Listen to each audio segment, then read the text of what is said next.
Foreign Relations Committee. We're doing America's work here. And over the years, there's been interruptions. And as I said, when I started this meeting last time, the new chairman has zero tolerance for interruptions. There'll be no interruptions. There'll be no communicating between anyone in the audience and either the witness or members of this committee. If there is, I'm going to immediately pause the hearing. You'll be removed by my good friends here in blue. You will also be banned from coming back here for the next 12 months. It's important. We respect the First Amendment here. There's all kinds of places you can communicate outside of this room, but we're doing America's business here, and it's important that we focus on it, that we're efficient. We're always short of time, so we ask everyone to respect that. If you don't, there's consequences. So, with that, Madam Chairman, did you have anything to add to that, or Madam Ranking Member? I certainly support making sure that this hearing can be done in an orderly way that allows the witness to testify and allows members of the committee to ask their questions. So I support the chairman's efforts. Well, thank you very much. And with that, I'm going to make an opening statement. I will then refer to the ranking member to make an opening statement. We then have some distinguished colleagues to introduce. You got time to sit through our opening statements, or do you want to do your introduction? I know you both have important things you have to do. Your choice. Let our colleagues go, Mr. Chairman, if I may speak. Let our colleagues go. Don't do that to them. It's not that we want you out of here, but... Right. Can we go? Shelley, go ahead. Thank you. Thank you, Chair Risch and Ranking Member Shaheen, for welcoming me to the committee. And I want to thank my good friend, Elise Stefanik, for honoring me today to have the privilege to introduce her before this distinguished committee. And I also want to say what a privilege it is to share the podium with my friend Tom Cotton. Congratulations also to both of you, your positions on this committee. It is truly an honor to be here to introduce someone who I admire greatly.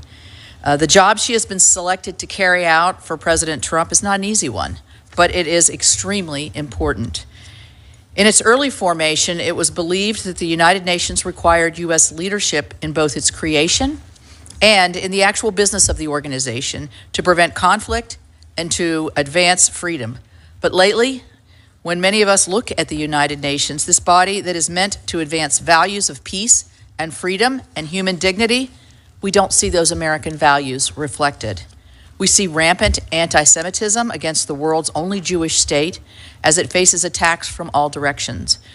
We see oppression and aggressive autocrats celebrated and elevated to leadership positions. We see China, Russia, and Iran empowered at this organization to advance their values, not the values of peace and freedom that Americans stand for. It is clear that the need to reestablish U.S. leadership at this broken institution, that we need to do that. I cannot think of anyone more qualified or more ready to fulfill that role than my friend, Elise Stefanik. I've known Elise for several years during her career in public service, and I am excited to highlight her qualifications for this important role for which she has been nominated. As a member of the House of Representatives, she has shown remarkable leadership. As a member of both the Armed Services and Intelligence Committee, she's shown an exceptional command of national security issues. Elise understands the dangerous world and the growing threats that our country faces, and she has the strength and the skill to reassert U.S. leadership on the world stage, a world stage that needs moral clarity and leadership now more than ever. Elise has shown that moral clarity by exposing She has shown her moral clarity by exposing anti-Semitism on our college campuses. She has shown that moral clarity by posting on social media every single day about the innocent hostages taken by Hamas during the horrific attacks of October the 7th, more than 450 days later. The United Nations is a tough place. Well, Elise is from New York, but Elise has never backed down from a challenge. At the time of her first congressional election, she was the youngest woman ever elected to the Congress in the United States history. She went on to become the youngest woman ever to serve in elected House leadership. And she will confidently and skillfully execute for President Trump and for all of the American people at the United Nations. Additionally, on a personal level, Elise is a good mother. You can see her son, Sam, back here, and she's such a good mother that they have Legos on the hold, ready to go. A great wife, a great daughter, and a wonderful friend. Her steady hand and genuine caring nature, combined with her fierce intellect, will bring exactly that person that President Trump and our nation needs at the United Nations. I look forward to voting to support her when I have the chance, and I thank all of you for the opportunity to have her before you today. Thank you. Thank you very much, Senator Capito. Well said. Senator Cotton. Mr. Chairman, Senator Shaheen, colleagues, it's my honor to join Senator Capito today in introducing my friend and colleague, Elise Stefanik, as the nominee for Ambassador to the United Nations. Elise has an outstanding record of fighting for America's interests at home and abroad, and I urge members of this committee to confirm her swiftly and hopefully unanimously. The United Nations today has many problems. Chief among them are communist Chinese influence and incessant targeting of Israel. From weeding out anti-Semitism to opposing harmful Chinese and Russian policies, the next UN ambassador must help restore sanity to the United Nations. And I can think of no better person for this role than Elise. In Congress, she has unapologetically stood up to our adversaries and will do the same at the United Nations. As a senior member of the House Armed Services Committee and the House Intelligence Committee, Elise understands the stakes of our competition with communist China. She helped stand up the China Task Force in the House, which later became the bipartisan Select Committee on the Chinese Communist Party. She also led comprehensive legislation to deter China and strengthen the United States. I've had the privilege of partnering with Elise on several of these bills, including one to ban Chinese-owned tutoring companies at our Department of Defense and another to counter Chinese drones in America.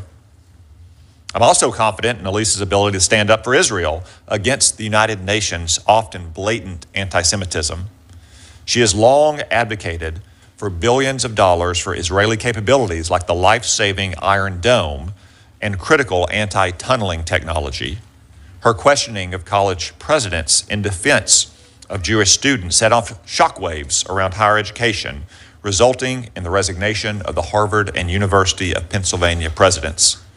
She's also been a tireless advocate for hostages taken by Hamas. Elise has dedicated her career to public service.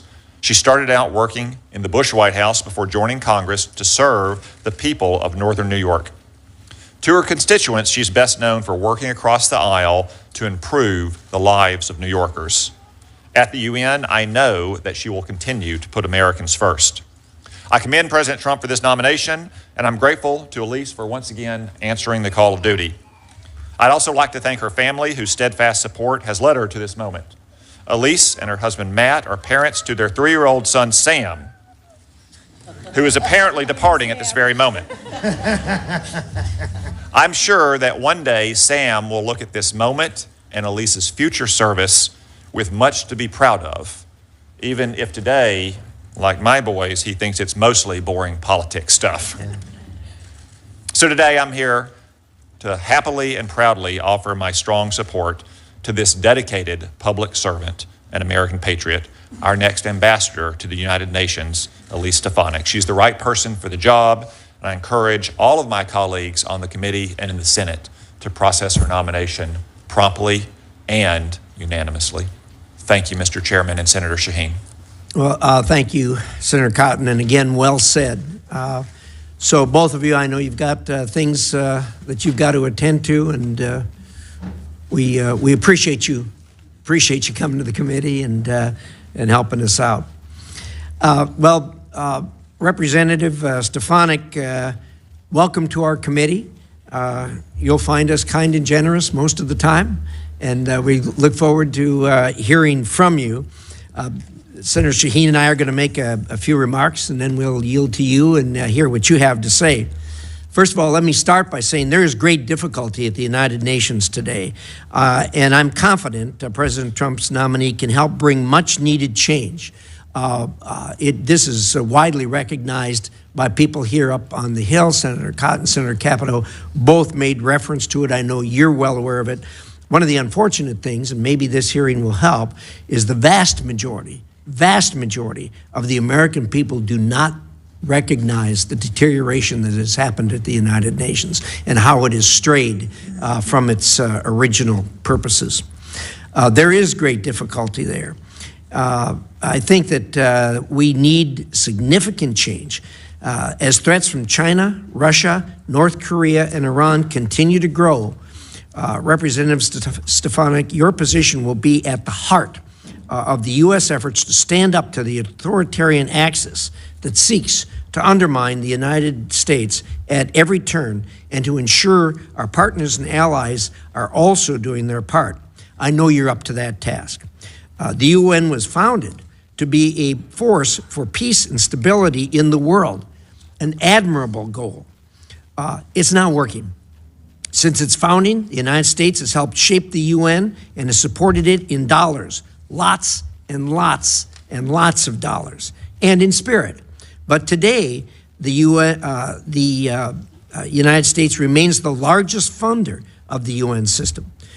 We pay 22% of the regular budget, and we pay 25% of the peacekeeping budget. And what have the American people gotten for these investments?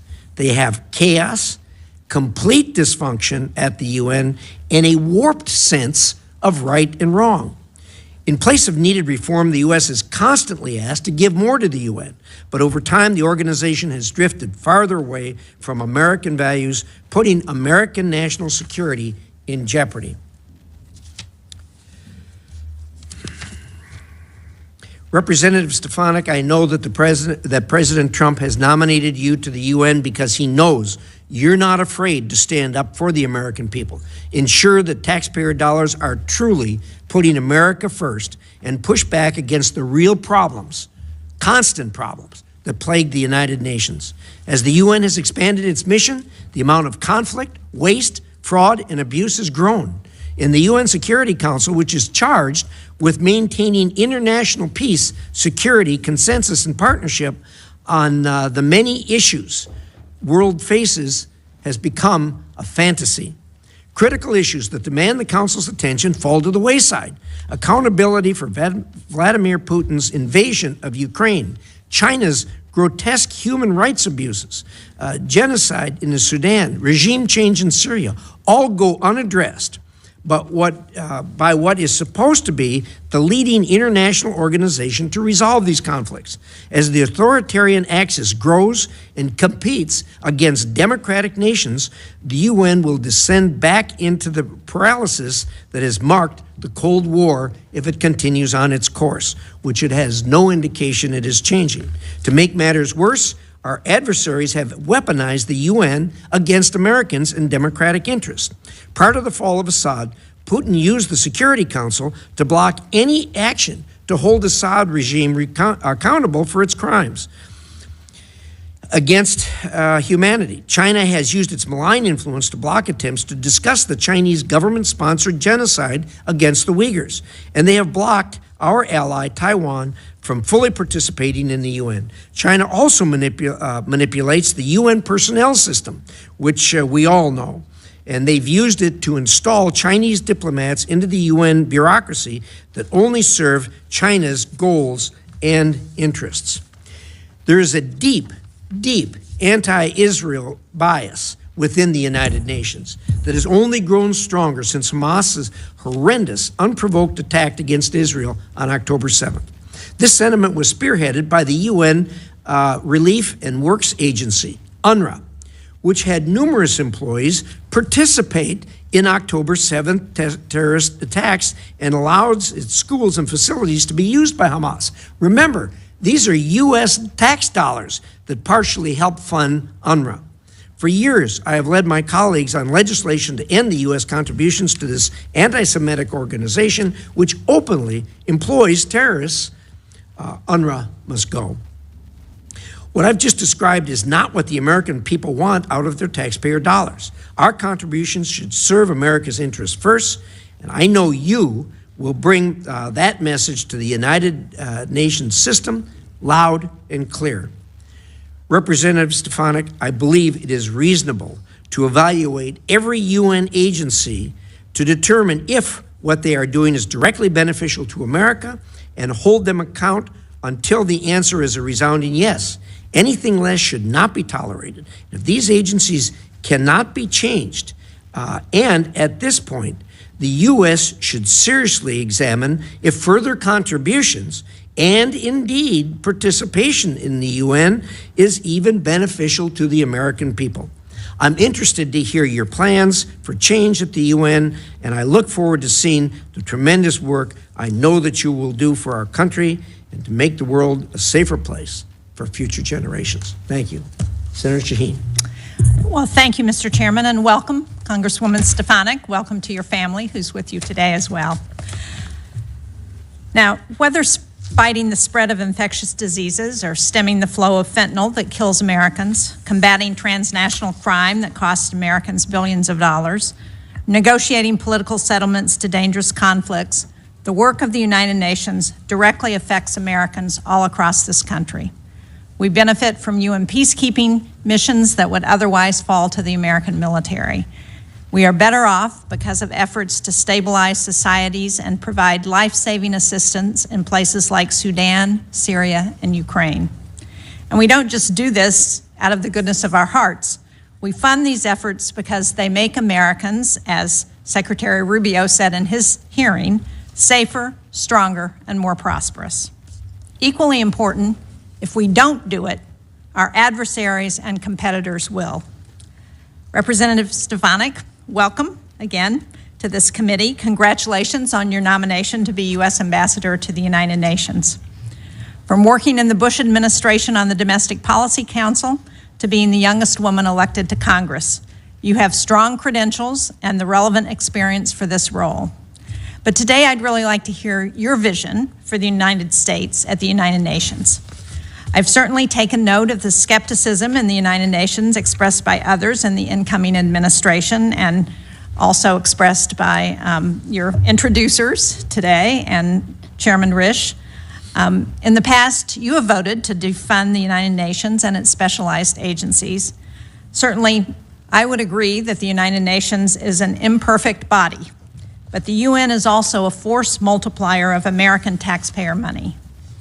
U.S. disengagement is something our adversaries want, especially Russia and China. At his hearing last week, Secretary Rubio said China is our most potent and dangerous adversary, and Beijing's contribution to the UN is almost 7 times what it was 2 decades ago. China has had great success increasing the number of nationals employed at the UN, and so when we cut back, they are ready and very eager to fill that void. Under the first Trump administration, the U.S. withdrew from UNESCO, an agency that, among many things, combats anti-Semitism and establishes international technology standards that affect our industries. When we stepped back, Beijing stepped in and is now UNESCO's largest financial contributors. So I'm really interested in your thoughts on how the U.S. can compete with China across every United Nations agency.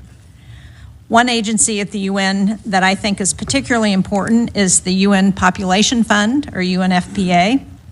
Globally, 1 in every 5 girls is married before reaching age 18. Too many girls in too many countries, as you know very well, face female genital mutilation and forced child marriage.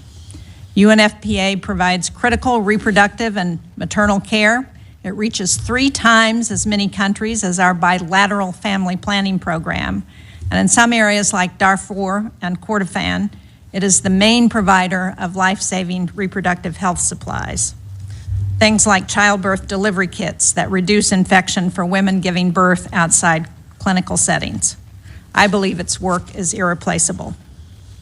Now, if confirmed, I hope we can work together to advance United States interests at the UN. Because when the United States takes a leadership role at the UN, Americans and people around the world are better off. Thank you, Mr. Chairman. I welcome the testimony of Congresswoman Stefanik and hearing her views. Thank you so much, Senator Shaheen. And Representative Stefanik, the floor is yours. Chairman Risch, Ranking Member Shaheen, distinguished members of the Senate Foreign Relations Committee, thank you for the opportunity to appear today. I would also like to thank the senators from both sides of the aisle who met with me over the past several weeks.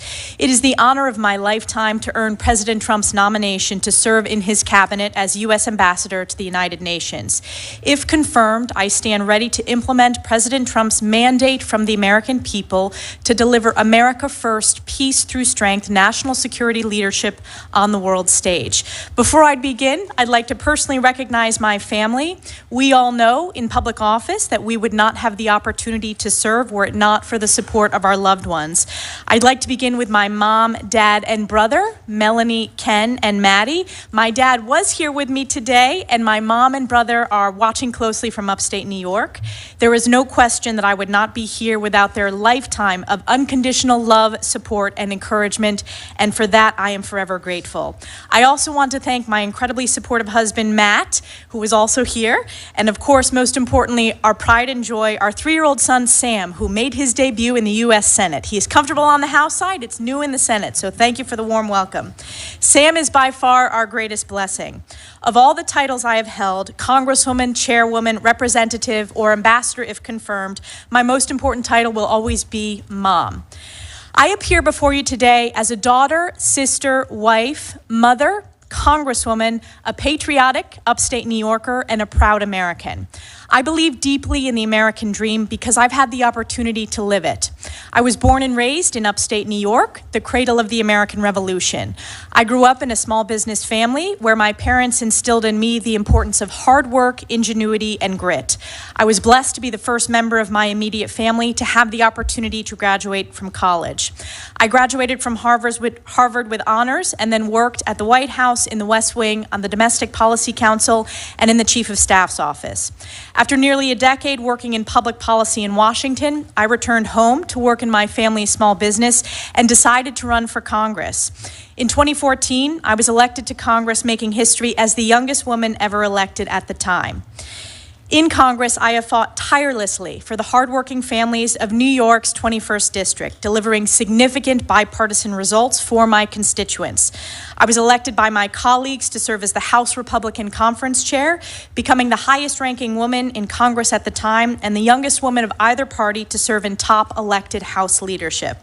And over the last decade, I have served on the House Armed Services Committee, the Intelligence Committee, the House Education and Workforce Committee, and I'm proud to be the longest-serving woman on both the Armed Services and Intelligence Committees. On these national security committees, I have legislated on a number of critical issues ranging from military readiness, emerging technologies like artificial intelligence, quantum computing, and cybersecurity, to missile defense. I have worked to enhance American intelligence capabilities, strengthen our alliances and partnerships, and deter our adversaries. On the Education Committee, I have been the leader in combating anti-Semitism in higher education. My oversight work led to the most viewed testimony in the history of Congress. This hearing with university presidents was heard around the world and viewed billions of times because it exposed the anti-Semitic rot in colleges and universities and was a watershed moment in American higher education. When discussing this nomination with President Trump, the president shared with me that he sees great promise in the United Nations if it focuses on its founding mission of international peace and security. President Trump has long advocated for peace and no new wars. He delivered the Abraham Accords, the largest step to regional peace in the Middle East in a quarter century. If confirmed, I will work to ensure that our mission to the United Nations serves the interests of the American people and represents President Trump's America First, peace through strength foreign policy. As the world faces crisis after crisis, with hostages, including Americans, still held in Hamas's captivity, to national security challenges ranging from China, Russia, North Korea, and Iran, it has never been more critical for the United States to lead with strength and moral clarity. This is especially important regarding our most precious ally, Israel, who faced the bloodiest day for the Jewish people since the Holocaust on October 7th, 2023. As a member of Congress, I also understand deeply that we must be good stewards of U.S. taxpayer dollars. The U.S. is the largest contributor to the UN by far. Our tax dollars should not be complicit in propping up entities that are counter to American interests, anti-Semitic, or engaging in fraud, corruption, or terrorism. We must invest in programs to strengthen our national security and deliver results. To increase the efficacy of UN programs, we must drive reform. If confirmed, I will be the first UN ambassador in over 2 decades to come directly from Congress, and I have deep respect and understanding of the oversight and appropriations role of the legislative branch, and I look forward to using my strong House and Senate relationships to deliver these much-needed reforms. We are truly at a critical point in history. The world must be reminded of the key mission of the United Nations and America's role as its formative leader. Following the devastation, carnage, and Holocaust of World War II, the world was desperate for peace, stability, human rights and dignity, and world order. As outlined in Article 1, Chapter 1 of the UN Charter, the purpose of the United Nations is to maintain international peace and security, develop friendly relations among nations based on a shared respect for the principle of equal rights, solve international problems, and harmonize the actions of nations in the attainment of common ends. The UN has not lived up to this founding mission, and we must demand better. It is imperative to ensure strong American leadership at the United Nations. I share President Trump's vision of a UN reformed by strong America first, peace through strength, and a return to this founding mission of promoting peace and security around the world. In closing, I will forever be grateful to my constituents in New York's 21st District for giving me the opportunity to serve them as their voice at the highest levels of Congress. 10 years ago, upstate and North Country voters took a chance on a young, first-time, unknown candidate who very few believed could win. So I just want to thank the hardworking families, small businesses, farms, law enforcement officers, military families, veterans, seniors, so many with whom I've had worked so closely to deliver results on behalf of our communities. Thank you especially to my extraordinarily dedicated staff in both the district and in Washington offices for serving tirelessly for the past decade. If confirmed, my family and I are excited for this next chapter to serve on President Trump's cabinet in this role, and I commit to the American people that I will work my very hardest in the coming years to lead with moral clarity and American values. Thank you, and I look forward to your questions. Thank you very much, Congressman. We appreciate those remarks, and what we're going to do now is we're going to do a round of questions. We're going to do 5-minute questions. The ranking member and I have discussed that and agreed to that. That doesn't mean that doesn't mean it's going to end it. We're going to attempt to do another 5-minute round for those who are anxious to have more questions answered. So with that, let me start. First of all, I was impressed to hear what President Trump has always insisted on and has certainly talked to us about, and that is the fact that the founding mission of the UN is such a bright and brilliant light. The difficulty is the execution of their mission bears no resemblance to what their original mission was, which is really unfortunate. And we have in the past, and I hope in the future, rely more and more on doing bilateral and multilateral agreements with other countries without the United Nations, and to perform some of the things that the United Nations is attempting to do ourselves. Where the United States of America, we can do anything. And we certainly can perform those functions.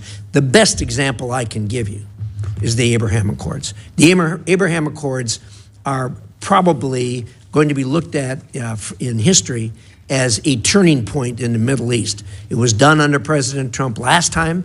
It was President Trump's administration who was the leading force on this, and the United Nations had absolutely nothing to do with it. And it is a great success in the Middle East, or a place where you see very few great successes. So we can do these things.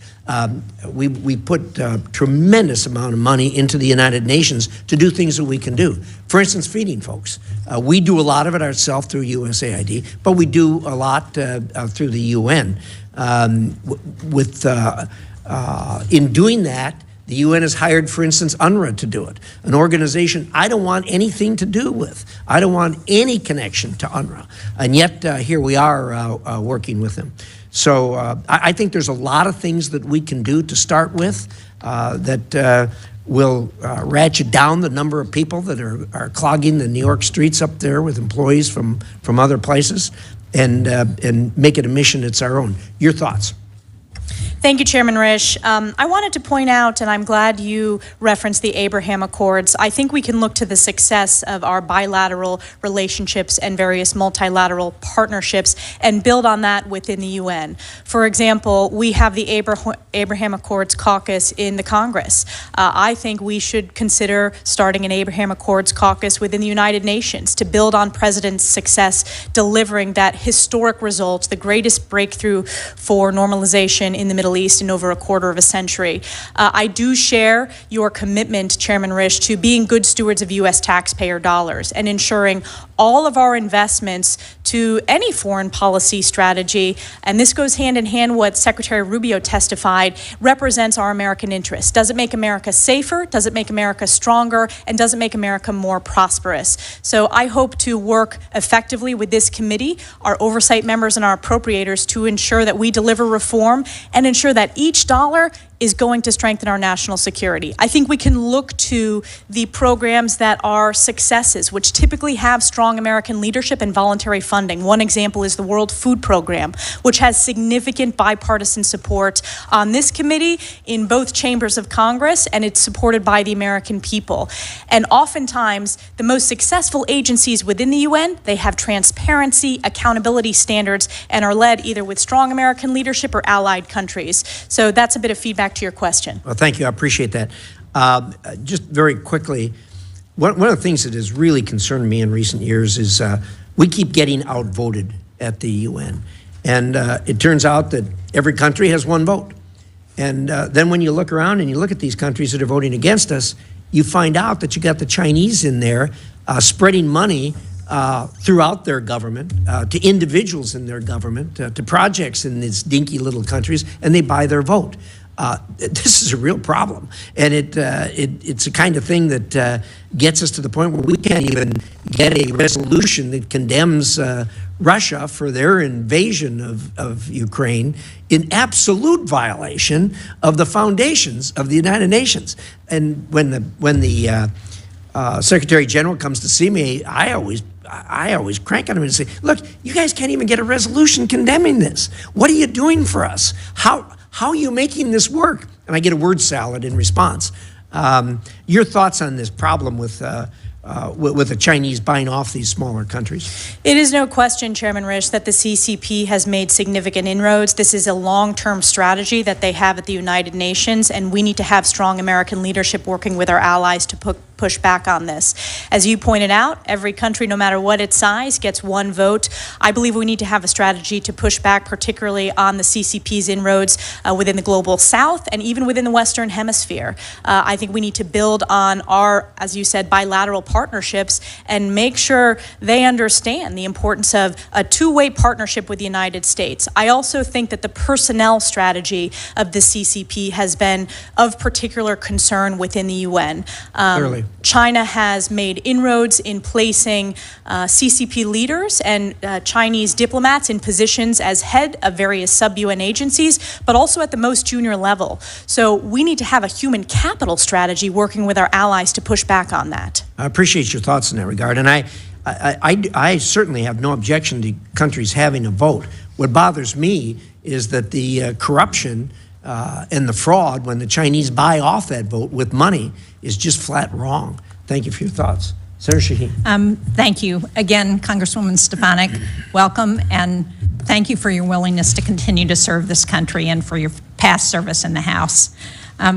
While I think we would all agree that the UN is not perfect, it is a force multiplier for the U.S., and it's a prime example of global burden sharing in times of crisis. I was pleased to see that the Trump administration will maintain this position, U.S. Ambassador to the United Nations, as a cabinet-level position. Now, you've talked a little bit about this already in your responses, but how will you make sure that the work of the UN is understood to help advance U.S. interests around the world? And more important, how can you help convince members of Congress who are skeptics that our contributions and leadership in UN agencies must continue in order to prevent China, Russia, Iran, and other U.S. adversaries from assuming these roles? Thank you so much, Ranking Member Shaheen. I appreciated our opportunity to visit ahead of time. I will start with your question related to how we convince the American people and elected officials of the importance of investments. I think, as I pointed out to Chairman Risch, doing a review of all of our dollars going into various UN agencies and looking at what are most effective. Typically, UNICEF is another example, in addition to World Food Program. We voluntarily commit, it maintains bipartisan support, and it delivered significant results for millions around the globe, and it strengthens our national security. So when it comes to those key questions, does it make America safer, stronger, and more prosperous? I believe those are examples of programs that do. I clearly think there are certain programs that are not meeting the mission of the UN, the founding principles. UNRWA is an example, and we will likely have a policy disagreement upon that. But I think we need to roll our sleeves up, deliver reforms, and make sure that our dollars are going to programs within the UN that work, that have a basis in the rule of law, that have a basis in transparency and accountability, and strengthen our national security and our partnerships. Well, thank you. I would point out that right now, we're not funding UNRWA. Absolutely, and I voted to defund UNRWA. One of the things I talked about in my opening statement was UNFPA. So the opportunity to provide family planning, maternal health care, midwife training, interventions to halt child marriage, to address the practice of female genital mutilation, and to help ensure healthy families. Will you commit to personally reviewing UNFPA's work before the administration makes any decision about invoking the Kim Kasten law? Yes, if confirmed, I am committed to doing a review, as I said, across the UN programs, but specifically UNFPA.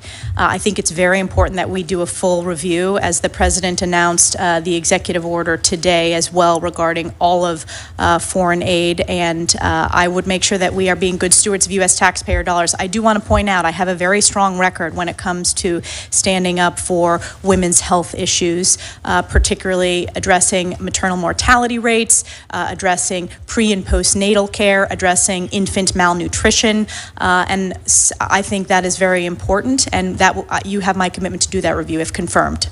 Well, thank you. I appreciate your record on that, and I think it's very important to remind everyone that women make up half of the world's population, and we need to do what we can to ensure that their health is also protected.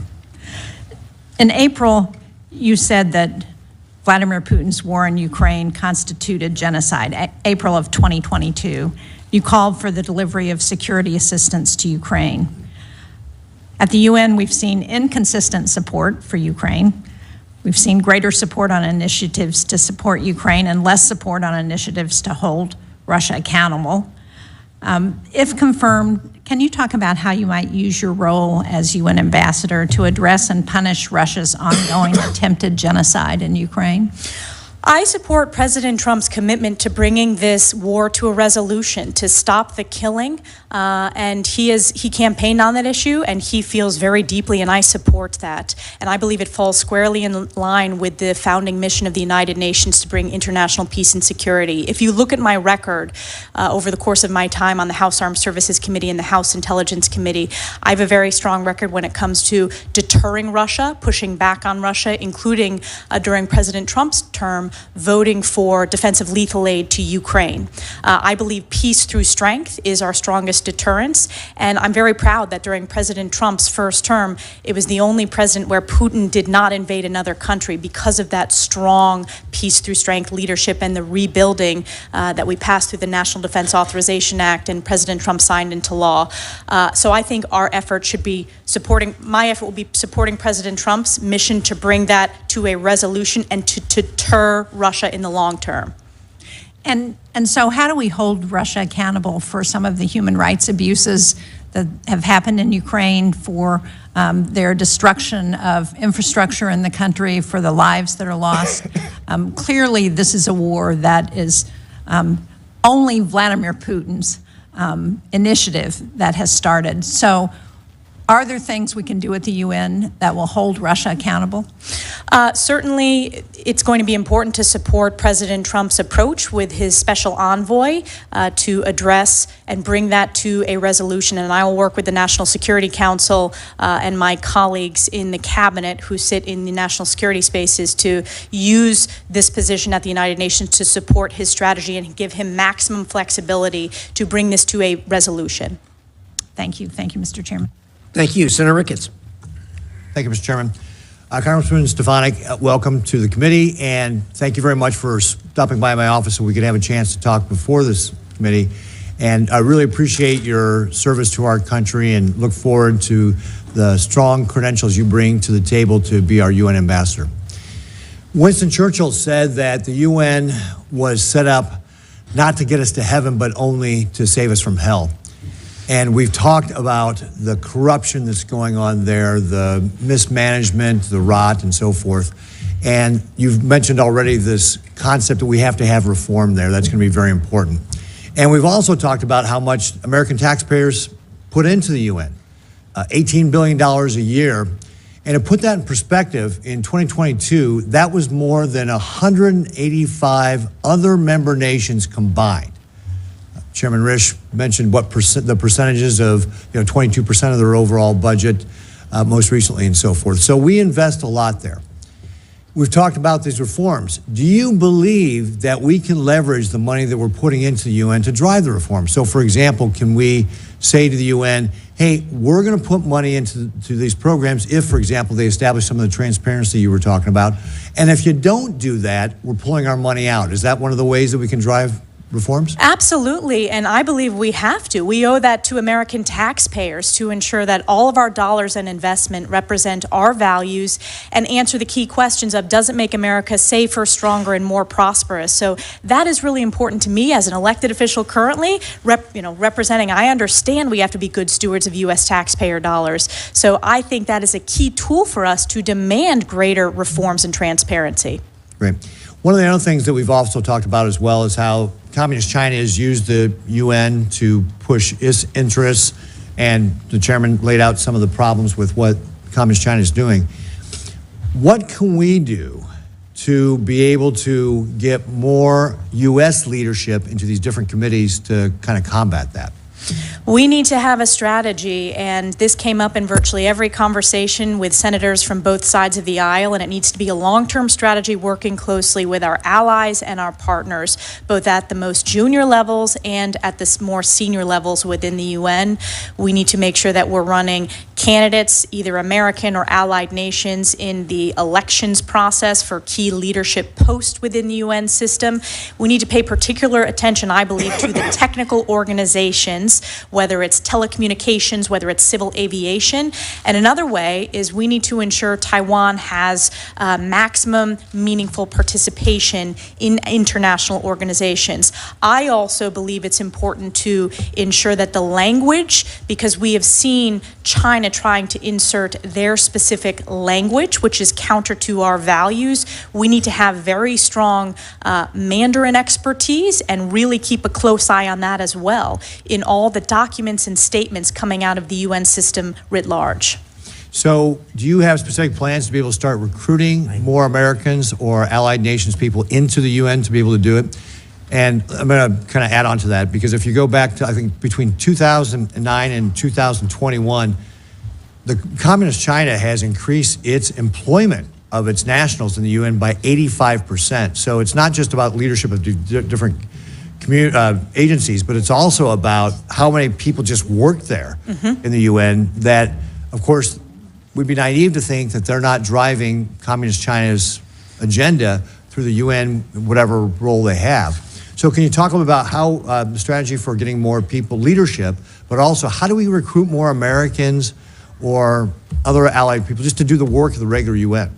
I think we have to have a mission to recruit at the most junior levels to work their way up into the system. I also think we need to have a strategy working with Secretary Rubio to ensure that we have the highest caliber, which we do, of course, in terms of those that are serving at the U.S.-UN mission, and also provide that expertise of challenges within the Indo-PACOM region. I think that is very important, and I intend to also have opportunities to partner with, whether it's higher education institutions, whether it's private sector, whether it's opportunities in each of your states or each of House members' districts for ideas that we can help address this long-term personnel challenge. Yeah, I think that's going to be a key thing for us to be able to reach out and find new ways to be able to recruit people in, because if we don't have our people in the UN, we're just leaving it open to communist China to be able to do what they're doing. And this is one of the ways they're trying to displace us as the world power, as Xi Jinping has laid out very clearly that he wants to do. So I look forward to potentially another round of questioning. So thank you, Mr. Chairman. Thank you very much, Senator Ricketts. Senator Coons. Thank you, Mr. Chairman, and thank you, Congresswoman, for your willingness to continue serving. My welcome to your family, to Matt and to Sam, who I hope will get to enjoy some of this hearing in person. And I enjoyed our conversation and look forward to working with you. I'll just continue briefly on the conversation you were just having with Senator Ricketts. I think our global network of alliances and partnerships and our values are critical to our strength, stability, prosperity, our security. And we've got a global network of allies. China does not. They have nervous neighbors, they have client states, they use coercion, but they do not have genuine allies, as we do. And so they have made a concerted effort to use the UN system to advance their interests, both their different idea and standards for human rights. We believe in an individual right to liberty. They talk about collective rights. We have different standards. We want 6G to be built out on US and Western friendly standards. They want their standards. So I couldn't agree with you more that fighting for leadership of technical organizations.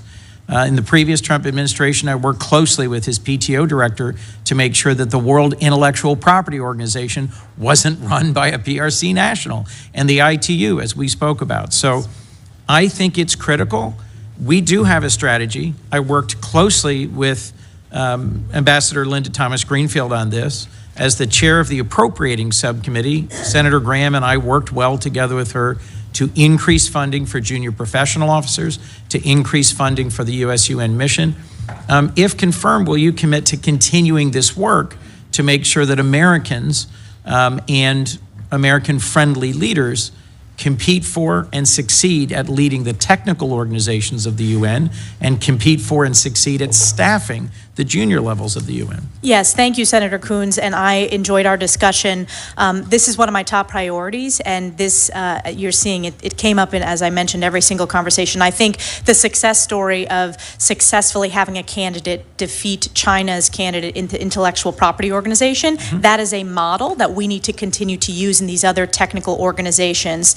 And that is, there is bipartisan support. As Tom Cotton mentioned in his opening statement, I was one of the founding members of the China Task Force, which of course led to the setting up of the Bipartisan China Select Committee. So there's bipartisan interest, and I also support your approach of strengthening and building on our strong alliances, whether it is AUKUS, whether it is building on the relationships within the Quad, whether it's ASEAN. We have an opportunity to build on those organizations, I think, as partnered within the UN system. Chairman Risch referenced the sometimes frustrating dysfunction of the UN Security Council, the fact that both Russia and China have used it to block accountability measures.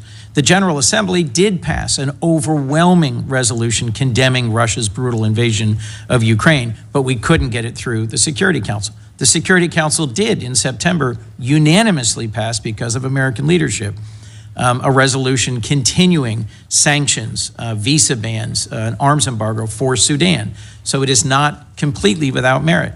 But one of the things the Biden administration advanced was UN Security Council reform to broaden its membership, as you referenced, to include the Global South and to try and move the Security Council more into a functional body. What are your views on what you should do to continue that agenda?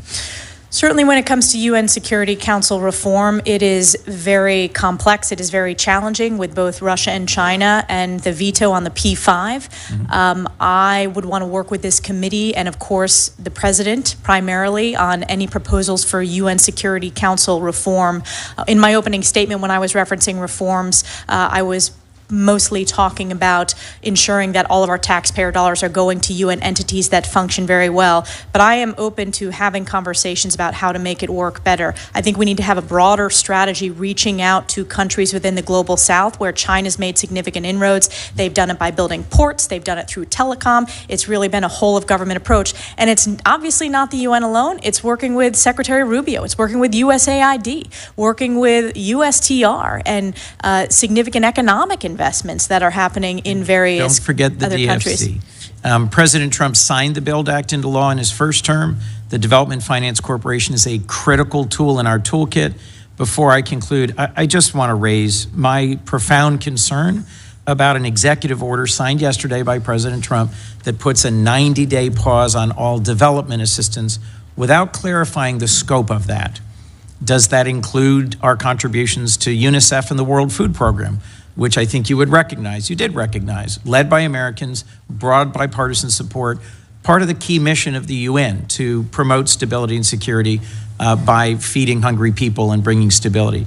Does that include USAID's support to Ukraine's energy grid as Putin continues to hammer civilians through attacks on the energy grid? AID's support for getting energy back online in the midst of winter in Ukraine is pretty critical. Does it include Jordan? A sea of stability in a whole area of chaos. Will development assistance be frozen for 90 days to Ukraine, to our development partnership in the Philippines and the Luzon corridor to compete with China's influence in the region, to Jordan? I hope we can work together to get some clarity, and I hope where there are obvious partnerships that do advance American national interests, that they will move forward quickly. Thank you. Thank you, Senator Coons. Thank you, Senator McCormick. Congresswoman, it's good to see you again.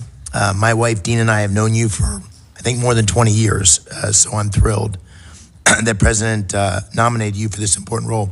Forgive my voice. I think I've been celebrating making America great again a little too much. As we discussed when we met in my office, I'm deeply troubled by the virulent anti-Semitism and anti-Israel bias at the United Nations. And since Hamas's brutal massacre on October 7th, the Jewish community in Pennsylvania and across our country has seen an explosion in hate. As you know, this is not theoretical for me and for Dina. We live in Squirrel Hill in Pittsburgh, where we had the Tree of Life tragedy, and a painful reminder of where that hate can lead. In Congress, you've done an incredible job of pushing back against anti-Semitism in our nation's institutions. You exposed the presidents of the three leading universities for their lack of moral clarity. And I was one of the first to call for the firing of the president of UPenn because of the tough questioning that you forced her and other presidents to leave office. I'm confident you can bring that same fire and effectiveness and leadership to the UN. And let me start by asking how you'll fight back against anti-Semitism and bias against Israel within the UN. Hamas terrorists have been operating with impunity from UNRWA facilities, and UNRWA employees even participated in the massacre on October 7th.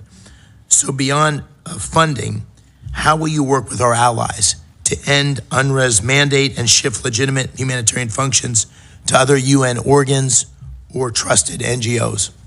Thank you so much, Senator McCormick, and thank you for your leadership combating anti-Semitism. I know it's important to the American people and it's important to Pennsylvanians, and something that I am deeply committed to doing in this role. It's one of the reasons why in my conversation with President Trump, I was interested in this position, because if you look at the anti-Semitic rot within the United Nations, there are more resolutions targeting Israel than any other country, any other crisis combined. And we have significant national security councils, the anti-Semitism, whether it's UN Women failing to condemn Hamas's terrorist attack and terrorist regime against innocent civilian women, using rape and targeting women, specifically taking them hostage. I am overjoyed that those 3 young women hostages were returned home. We need to stay committed to ensuring every hostage is brought home.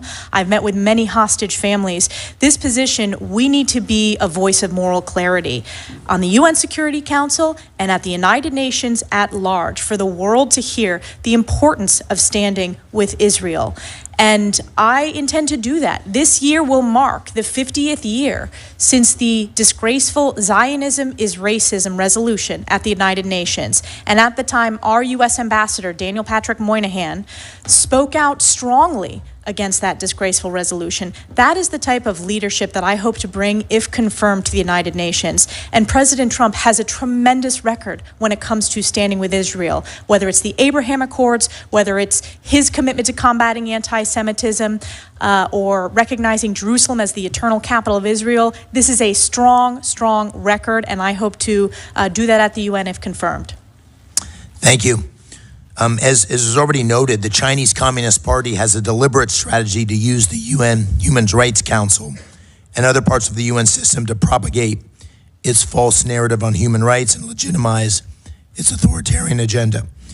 How will you push back on the CCP's attempts to co-opt international institutions like the UN to undermine U.S. interest? Thank you. As you can see, there's quite a theme here with many senators raising this deep concern about CCP's inroads and China's inroads broadly in international organizations. I think it goes back to working with our partners and allies, making sure that we are strengthening those relationships, that we are ensuring that we have a strategy to ensure that the CCP is not able to make inroads at the most senior levels of these technical organizations and of agencies across the UN writ large.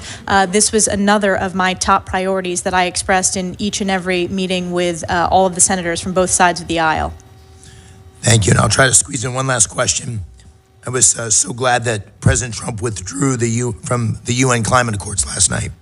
How will you advocate for American energy dominance and an all-of-the-above approach to energy security at the UN?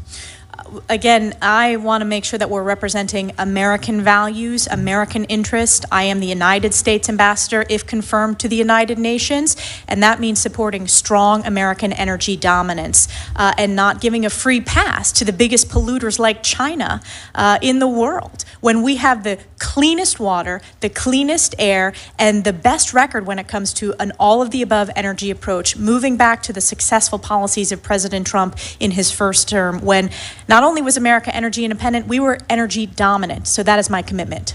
Thank you. Thank you, Senator McCormick. Senator Kane. Thank you, Mr. Chair, and congratulations, Representative Stefanik, for the nomination. I really appreciated the meeting that we had in our office. You and I have some political differences, of course, but we talked that day about items on which we agree. We had some on which we disagreed, and we had a couple of others where you said your position is one that President Trump doesn't agree with. And I like that candor, and I like the fact that we had a good exchange. I'm grappling with that and some of the partisan comments you've made in the past. An article that I'd like to put in the record, National Public Radio article, How the Replacement Theory Went Mainstream on the Political Right, from May of 2022. On Monday morning, Stefanik tweeted, Democrats desperately want wide open borders and mass amnesty for illegals, allowing them to vote. I'd like to put that in the record. Without objection, it will be included. Now, that was a campaign tweet, and I can separate campaign rhetoric from governing rhetoric. I don't view things like that as disqualifying. They do raise questions. But at least we had a good meeting. We talked about important issues and shared ideas. I'm going to say something here that I wish I could have said at an Armed Services Committee hearing, but we had it in closed session. All of the Trump nominees who come before the committees on which I sit have agreed to meet with me, save one. The Secretary of Defense nominee, Pete Hegseth. He's written that he thinks Democrats are evil. He's written that he thinks Democrats are the adversary. And he refused to meet with any Democrat on the Armed Services Committee, save the chairman. Save the chairman. Yesterday, in a closed hearing, we were asked to forward his nomination to the floor, even though it had not been pending to the committee for sufficient time. My colleagues asked, hey, why would we give a waiver to someone who wouldn't even agree to meet with us? That nominee would disrespect Democrats, okay, that's fine. But I didn't think my committee colleagues on the Armed Services Committee would have disrespected us.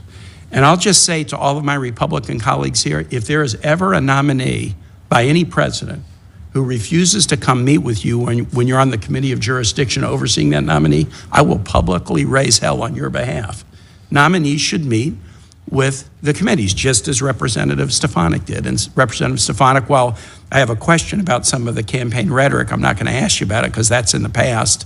I do appreciate the fact that you were courteous, informed, civil, and candid in the meeting with me. I told you I had two concerns, engagement and the Western Hemisphere. You've convinced me that you were nominated for this position not to disengage, but to engage, and I appreciate that. In fact, you wanted this position, and you wouldn't have wanted it otherwise, and that's great. On the Western Hemisphere, you're going to be working with the Secretary of State. We approved unanimously yesterday, our colleague, Senator Rubio.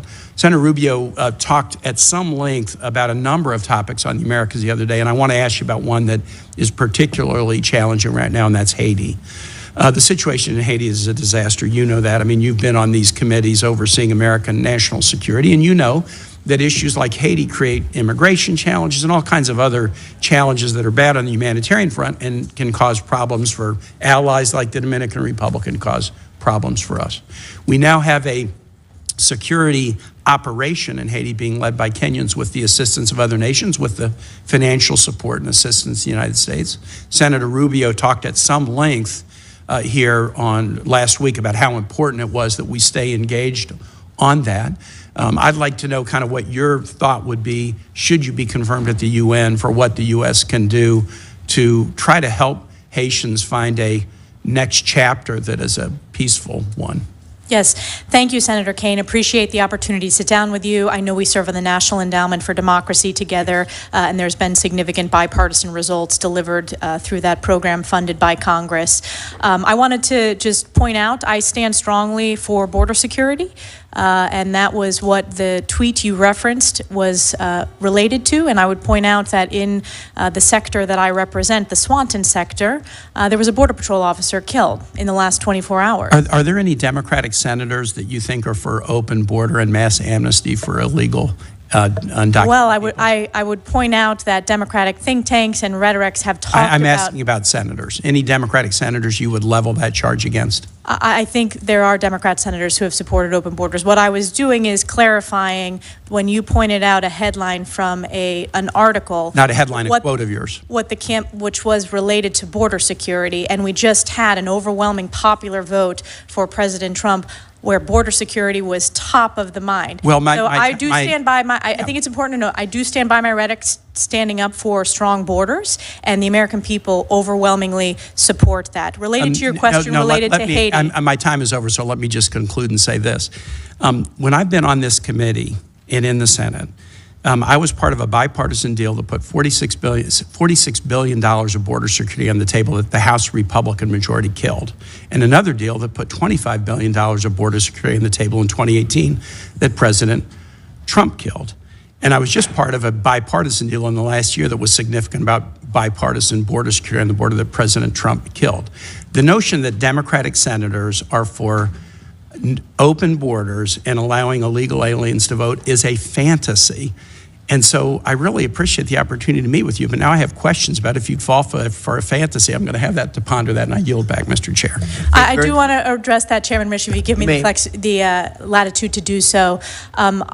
We are very proud that on the House side we passed H.R. 2, the most significant border security package that Chuck Schumer failed to bring up in the Senate. That would return to the effective policies of President Trump. And again, the American people voted loudly and clearly when it came to securing our borders and the failures of the past 4 years. I'm not going to apologize for my commitment to securing the border when I represent a significant part of the U.S. A major sector, the Swanton sector, where we've had a skyrocketing of illegals crossing there.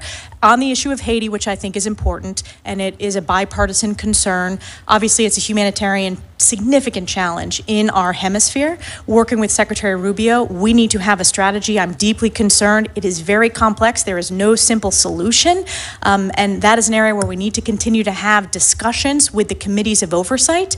I'm very concerned on the Intelligence Committee briefings I've received about the crisis in Haiti, so I look to work with Secretary Rubio to support his commitment to the Western Hemisphere, specifically the complexities of the humanitarian challenges within Haiti. Senator Hagerty. Thank you, Mr. Chairman. And Congressman Stefanik, I just want to congratulate you for being here.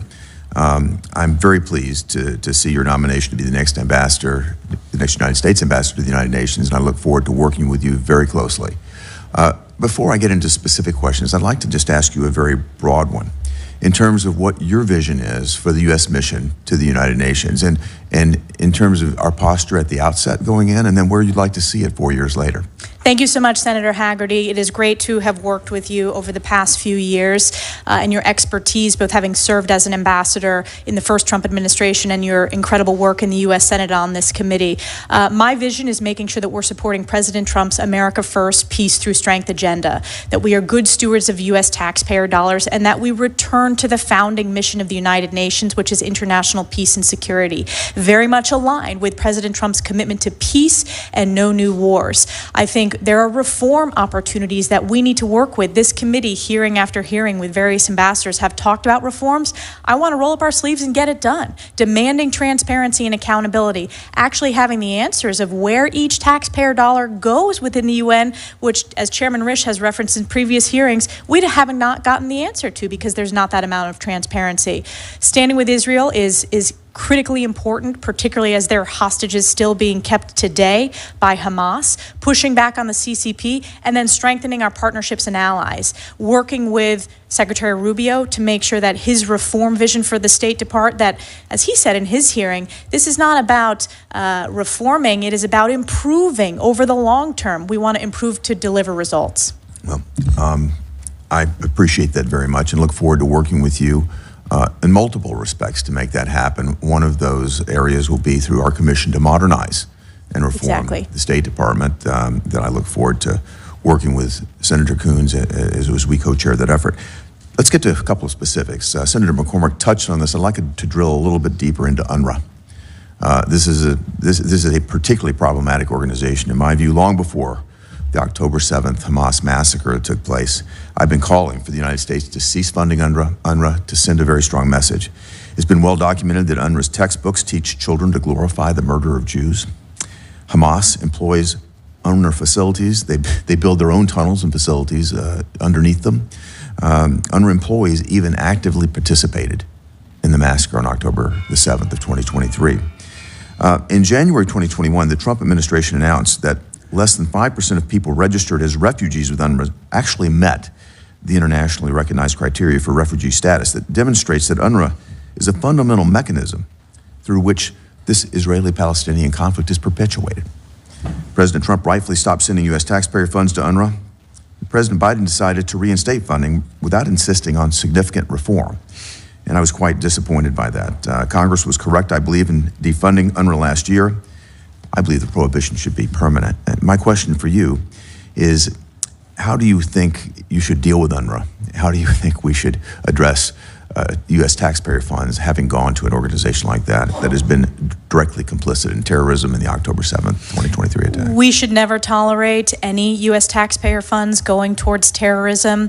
As in my question with the ranking member, Shaheen, I was one of the members that voted to defund UNRWA. I was one of the leaders in standing for that important appropriations vote, which there is a bipartisan consensus on, with significant members, Republicans, as well as some Democrats who voted to defund it. I think we can look to organizations within the UN system, such as UNHCR, such as the World Food Program, working with USAID, which are proven organizations. They still need, reform efforts and modernization, but don't have the terrorist ties that UNRWA had, particularly that were exposed during the October 7th Hamas attack against Israel. Whether it was Hamas's leader Sinwar carrying an UNRWA teacher's passport, or whether it was the UNRWA office above a Hamas data center, or individuals within UNRWA who participated in the terrorist attack against Israel on October 7th. So that I fully support the president's commitment to defunding, and I'm proud to have voted for that in the Congress. Great. Well, I have several more questions, but I just want to touch on one last one very quickly. And that has to do with accountability at the World Health Organization. You take into consideration the concerns around the COVID pandemic, what happened there, the WHO role there.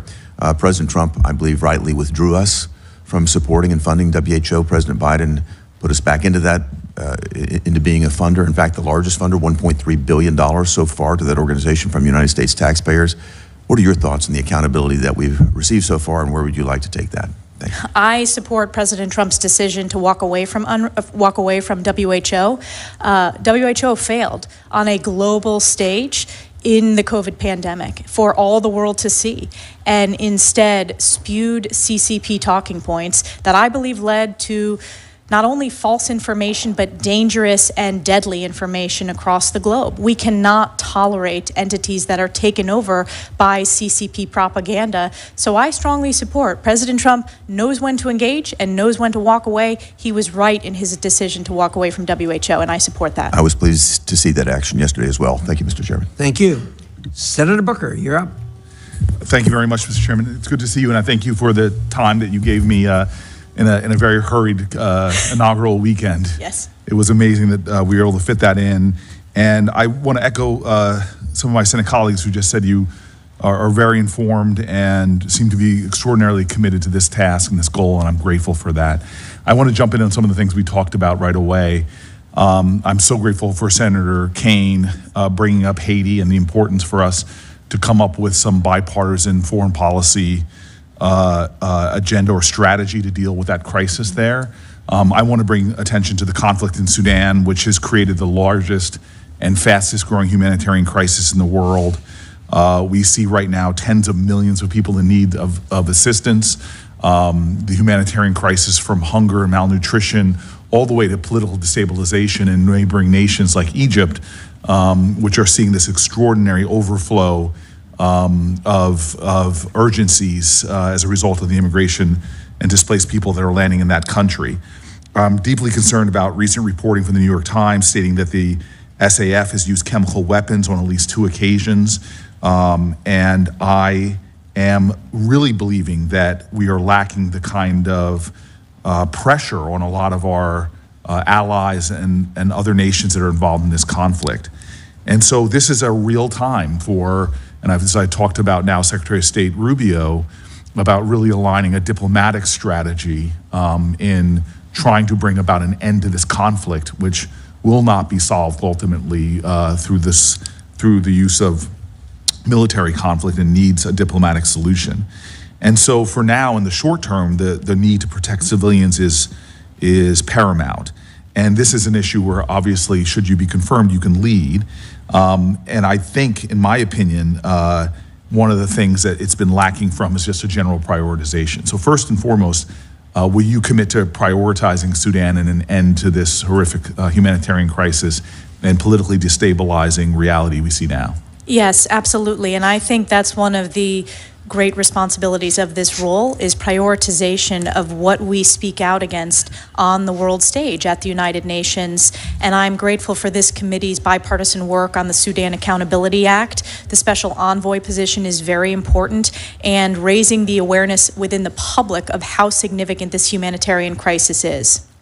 And the challenge we have is there's implicated nations in supplying arms to this conflict. I'm wondering if you have some thoughts about how you could use your position to try to bring about an end of the cooperative parties that are fueling the conflict. Absolutely. I mean, we will have to have strong conversations led by the President and Secretary Rubio with the UAE, the Egyptians, the Saudis, and that will be critical. I'm not going to get ahead of the Secretary of State and the President, but certainly will be supporting them at the U.S.-UN mission to do so. Okay, and then just the ideas of refugee assistance in the area and some of the specific, as we talked about, some of the specific UN agencies that really are the lead in providing that. And it's concerning to me, and I know I heard Senator Coons point this out, this idea of pausing some of this aid at this time for 3 months could have sort of a cataclysmic impact, not just on the humanitarian crisis, but also on the stability of some of our allies in that region, specifically from the Chad-Sudan border to Egypt as well.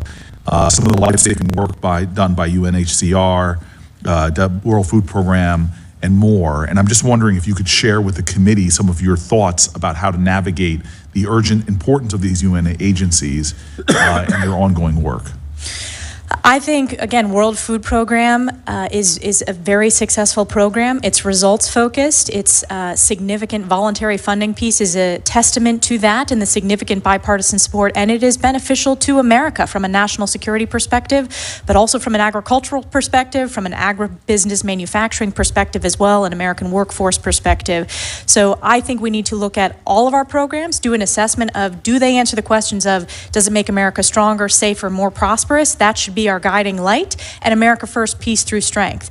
And I am very committed to ensuring that all the UN programs, that we do that assessment, and where America leads, I think we're going to come out in top in terms of the efficacy. And I'll just say in conclusion, because my time is up, the challenge we often have is we're reactive to crises, that if investments were made early on in the stability of nations, we could have done much better. And in many ways, with this global power contest between us and the Chinese, we allow them to get advantages from our lack of even engagement or focus. The continent of Africa is the future in terms of humanity. 1 out of every 4 people on the planet Earth will be from the African continent by 2050. It seems that the Russians and the Chinese understand that because they're playing large and significant, and I would say a profoundly disrupting force there. And so having a person in the position in which you're nominated for who is focused on the continent, who is engaged and making sure that we as the United States protect our interests, things that make us safe, strong, and prosperous, and understand that as we look to the future, we have to be in now in helping to avert not only the crises that often begin to destabilize regions and cause fertile ground for terrorism and government overthrows, but also start to develop the bonds of trust and partnership that are necessary for long-term prosperity for us and many of the extraordinary nations who want to ally with us and not the Chinese. Mr. Chairman, thank you. Thank you, Senator Booker. Senator Curtis. Thank you, Mr. Chairman, Ms. Ranking Members. Great to be here. Representative Stefanik, I enjoy calling you that, at least for now. I feel like I have a little bit of advantage over so many, having served with you in the House, and bring nothing but good comments about your service there and favorable impressions of your work there. Also enjoyed serving with you on the first China Task Force, and appreciate your work in protecting Taiwan and protecting Israel. And to talk just a little bit about Taiwan first and China first, UN Resolution 2758 shifted a recognition of China at the UN from Republic of China to the People's Republic of China, but didn't really address Taiwan and their status and their sovereignty. China has been since working to reinterpret the resolution to reassert sovereignty over Taiwan, and particularly in international organizations. One example of this that kind of jumps out is International Civil Aviation Organization.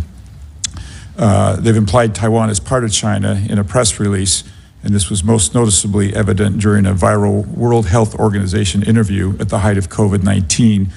When a Hong Kong journalist asked about Taiwan's pandemic response, the official avoided the question about Taiwan, stating, "We've already talked about China," and all parts of China, implying Taiwan was part of China. I think the American taxpayers, I think you and I would agree on this, should not be subsidizing the salaries of people who undermine Americans' allies.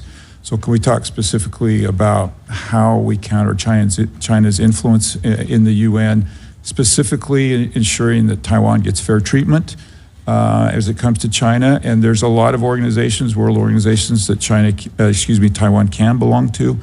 And we'd love to just hear your thoughts on that. Yes, thank you so much. It's great to see you on this side of the Capitol now, Senator Curtis. It was a real privilege to serve with you for many years in the House. You and I have worked extensively on this issue, both setting up the China Task Force, which led to the bipartisan Select China Committee. As I mentioned in some of the previous questions, I am committed to making sure that Taiwan has the most maximum meaningful participation within the UN system, as it should in all international organizations. We have to be vigilant, both in the long term and the short term, to make sure that China is not able to make significant inroads with the CCP in international organizations. I also want to point out that I have a record on this issue legislatively. Over the past decade, I have voted consistently in support of defensive aid to Taiwan. I believe deeply in deterrence to avoid war in the Indo-Pacific. And you can look at, whether it was the last major vote we took on that defensive aid package, I voted in support of it. Yeah, thank you, and would love to help you in those efforts. I think it's very important for the U.S. and for our taxpayers. I sponsored a bill over in the House that would actually require the State Department to rank the agencies in the UN by order of importance. And you can see on one hand, we have the Security Council, where it's important for us to have a veto vote, and then UNRWA. And yet the State Department insists that these are all equal and all important in the U.S. interest. I understand the President plans to defund some of these. Can you give me a sense from your perspective how you begin to with your team, limited resources, figure out which of these agencies are actually important in the best interest of the United States and which ones we need to address? Thank you. We want to do a full assessment of all the UN sub-agencies and making sure that every dollar goes to support our American interest. As the U.S. ambassador, I believe that is my responsibility, to stand up and support the American people and President Trump's America First, Peace Through Strength. In terms of our assessment as this confirmation process, for example, the UN Security Council is in a different position than UNRWA, which I think should be at the bottom of the list. And I have voted to defund UNRWA, and we've discussed that extensively today. But I am interested in that bill and in seeing the outcome of that bill. I would like to see a ranking, and we want to do that assessment working with Secretary Rubio and working with President Trump and the National Security Council to make sure that the programs we're funding represent our values. Sometimes back home, you hear the calls to defund United Nations, and it's more nuanced than that. And so to the extent that we can better clarify which of these agencies are helpful and in the U.S. interest and which are not, I think would be terrific. And I think connecting it to the American people directly. For example, take the World Food Program, connecting that to our American farmers. I have a very agricultural district. That's important to make that connectivity to the American people who are very interested in where their taxpayer dollars are going, as they should be. Yeah, thank you very much. I yield my time. Thank you, Senator Curtis. Senator Murphy. Thank you very much, Mr. Chairman. Thank you very much, Representative, for your commitment to the country and your willingness to serve. I deeply appreciate the work that you have done to combat anti-Semitism. I appreciate your commitment to bring that work to the United Nations. I think it is a cancer, both domestically and internationally. You and I worked together over the last year and a half to dramatically increase funding for the not-for-profit security grant program that sends money to synagogues and Jewish community centers to invest in security upgrades. I'm heartbroken that we need to do that, but it is an important moment to support those communities. I agree that it's a problem you will confront at the UN. It is also a problem, as you have raised, domestically, both on the right and the left. I think anti-Semitism work is best when we call out what's happening on both sides of the aisle. What do you think of Elon Musk, perhaps the president's most visible advisor, doing 2 Heil Hitler salutes last night at the president's televised rally? No, Elon Musk did not do those salutes. I was not at the rally, but I can tell you I've been at many rallies with Elon Musk, who loves to cheer when President Trump says we need to send our U.S. space program to Mars. Elon Musk is a visionary. I'm looking forward to his work in DOGE, the Department of Government Efficiency, and look forward to looking how we can be more efficient and effective, but that is simply not the case. And to say so is the American people are smart. They see through it. they support Elon Musk. We are proud to be the country of such successful entrepreneurs. That is one of our greatest strengths as Americans. Let me share with you what a few Americans have said about it. Evan Kilgore, a right-wing political commentator, wrote on X, "Holy crap, did Elon Musk just Heil Hitler at the Trump inauguration rally? This is incredible. We are so back." Andrew Torba, who's the founder of the right-wing Christian nationalist social platform Gab, said incredible things are happening as he amplified the visual. The Proud Boys chapter in Ohio posted the clip on a Telegram channel with the text "Heil Trump." A chapter of the white nationalist group White Lives Matter posted it on Telegram. "Thanks for hearing us, Elon. The white flame will rise again." I could keep going. Over and over last night, white supremacist groups and neo-Nazi groups in this country rallied around that visual. Does it concern you that those elements of the neo-Nazi and white supremacist element in the United States believe that what they saw last night was a neo-Nazi salute? What concerns me is these are the questions you believe are most important to ask to the UN ambassador. I have a very strong record when it comes to combating anti-Semitism. We just had a historic election where President Trump earned historic support from American voters because of his strong leadership combating anti-Semitism, which has been a scourge across the country, skyrocketing since October 7th. So I intend to bring moral clarity to this position and continue to speak out as a voice, as a beacon of light, condemning anti-Semitism at the United Nations, which is representative of President Trump's record and President Trump's promises that he made on the campaign trail. You are right. These are the questions I choose to ask because I think that your work and the administration's work on anti-Semitism only comes with real impact and credibility if it holds both right and left accountable. I simply don't believe that if a member of the squad made that same gesture last night, that there wouldn't be commentary from you and others. So I want to make sure that our work has credibility, and credibility comes with calling anti-Semitism and anti-Semitism behavior out when it comes from both the right and the left. Let me just turn to one issue that has come up several times and ask you for a quick response. The decision to leave the WHO, I think, is a mistake, but I think you would agree that we are going to need to still find a way to play a role internationally in global public health standards. We do not want to let the Chinese essentially set those rules for us because ultimately pandemics will find a way to us. Can you commit to this committee, notwithstanding the decision to leave the WHO, that you're going to make sure we find a way to have impact on the global stage when it comes to global public health rules?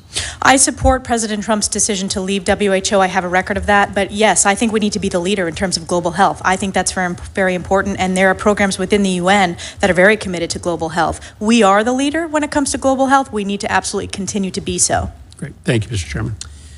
Thank you very much. Next up, we have Senator Cornyn. You're up next. Oops, I'm sorry. Was Scott? Senator Scott, I'm sorry. You were here at the gavel. Thank you. Thank you, Chairman. First, congratulations on your appointment to be ambassador to the UN. President Trump made a great choice in nominating you. You are the perfect person to carry out his America First policies on the world stage and defend our best interests.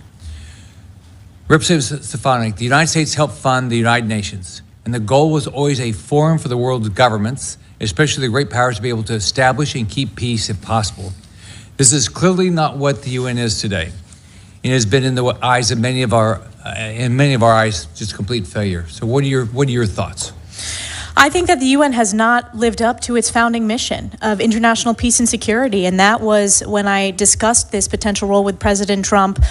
He said there is great potential if it returns to that founding mission. If you look at the anti-Semitism and the amount of resolutions targeting Israel, that is not meeting the mission of international peace and security. So I also think being good stewards of U.S. taxpayer dollars, looking at the organizations within the UN system that work, that function, that are results space, that are transparent, accountable, and the American people support them, that they support our national security strategy, versus there are parts within the UN that I'm deeply concerned about that I think are very in need of reform.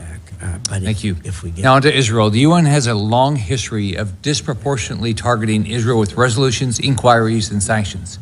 Specifically, Agenda Item 7, which mandates the discussion of alleged Israeli human rights abuses at every session.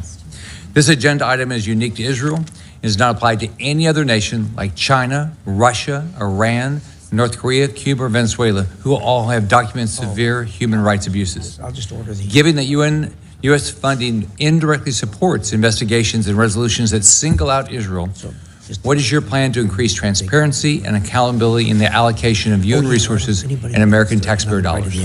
I think this is a key question that I want to work with this committee. The chairman has spoken extensively in various hearings about the importance to know where every dollar goes within the UN system, and that is my commitment to do so, to deliver that transparency and accountability as part of this process, assessing all of our UN programs, our funding, to see if they're effective and if they are supportive of American values. And then if they're not, then we need to have serious conversations with our appropriators. Thank you. Many UN member states with barbaric human rights records are quick to criticize Israel while avoiding scrutiny for their own bad behavior. How do you plan to hold them accountable? I think holding them accountable with our voice is very important. Speaking out, that was one of the lessons in the committee hearing with higher education, with the colleges and universities. When you speak out with moral clarity, the world and the American people listen. We need to ensure we have that moral clarity with our U.S. ambassador to the United Nations every single day. In recent years, there have been calls to withdraw or reduce U.S. funding to UN agencies that are clearly anti-U.S., anti-West, and support the hostile states that use the UN for themselves and against us. What actions are available to you to make clear that the United States will no longer accept being treated this way at an international organization we largely fund? I think President Trump is the strongest commander-in-chief in terms of he knows when to negotiate and he knows when to walk away when organizations are counter to our national security or counter to American interests, whether it's the WHO or whether it is other organizations within the UN system like UNRWA, and I hope to support his leadership in this role. So I look forward to your tenure at the UN. I assume you'll be there Trump's entire term. At the end, what would you consider to be your success? What would you hope to say you accomplished in your 4 years? I would hope to accomplish support of President Trump's America First, Peace Through Strength. I would also hope to accomplish significant reforms to demand results and efficacy of every dollar that goes to the UN. For decades, this committee on a bipartisan basis has talked about the importance of reform. We need to get that done. I think it fits squarely with this Department of Government Efficiency and one of the major issues that the president campaigned upon. And I also want to make sure that every U.S. taxpayer dollar goes to support making America stronger, safer, and more prosperous, working directly with the Secretary of State to do so. And President Trump campaigned on peace and no new wars. He is the president of peace and no new wars. I also think we have a unique opportunity, for example, to build on the success of the Abraham Accords in this second term, and I hope to support that in this role. Thank you. You're going to do a great job. Thank you, Chairman. Senator Rosen. Well, thank you, Senator Ricketts, for filling in for Chairman Risch, and Ranking Member Shaheen for holding this hearing today. And thank you, Congresswoman Stefanik, for your decade of service in the House, for volunteering to serve our country in this new role. I enjoyed working with you when we were on the House Space Science and Technology Committee. I want to congratulate you again on your nomination. And I do really appreciate your comments today about how you'll tackle anti-Israel bias at the UN, which, of course, I'm also extremely concerned about. But it's precisely because of that bias that I believe we must lean in to leadership at the UN, not diminish our role. And as you and I discussed last week, if we're not at the table, our seat will be taken by someone who does not share our values and does not defend our allies. And so I'm going to move on to some other questions that haven't been asked. And I'm going to move on to Lebanon because there's a lot going on. And the UN Security Council Resolution 1701 states there should be no armed presence in southern Lebanon other than the Lebanese armed forces. UNIFIL is charged with monitoring and enforcing this resolution. But instead of disarming, Hezbollah has expanded its military presence, stockpiled weapons, constructed tunnels, often outmatching UNIFIL peacekeepers who are not mandated for broad offensive actions, especially against a terrorist group like Hezbollah. Even in the wake of Israel's successful degrading of Hezbollah forces and the LAF moving into southern Lebanon, it is clear that something has to change. UNIFIL must support the effort if more of these achievements are to be sustained. So, Congresswoman Stefanik, how can the U.S. ensure that UN Security Council Resolution 1701 is fully enforced, and how will you work within the UN system to ensure that UNIFIL can play a significant support role in maintaining security in Lebanon? Thank you, Senator Rosen. It's a very important question. I'm glad you raised it. UNIFIL has not met its mission. It has failed, as we've seen the digging of the tunnels, as we've seen tens of thousands of rockets from Hezbollah into Israel. And we've had tens of thousands of Israeli families who have had to leave their homes in northern Israel because of the rockets. We need to ensure that UNIFIL is a peacekeeping mission that we need to do an assessment of. It has failed in its mission, and we're going to have a strategy moving forward. I do think this is an opportunity with the effective operations of Israel against Hezbollah and Hamas leadership to continue to build on that success, to not have these regime of terror continue to grow in those regions. Well, thank you. I look forward to working with you on that. And staying in the region, I want to focus on Syria for a moment, because the UN Security Council also has an opportunity to play a critical role in supporting Syria's political transition following the fall of Assad's brutal regime. The U.S. had previously supported UN Security Council Resolution 2254, which provided a roadmap for an inclusive, non-sectarian Syrian government. But this resolution was passed nearly a decade ago, and a lot has changed in the last 10 years. So what do you think the role of Security Council Resolution 2254 should play in Syria's future? And if it is outdated, I know you'll take a look and review it. Do you have an opinion about what might need to change or how we respond to recent developments? I think it's a starting point that we need to look at. Obviously, this is a significant change within the region, within the Middle East, with the Assad regime, which I condemned consistently during my time in Congress. The brutality, the human rights, the chemical weapons used against the Syrian people.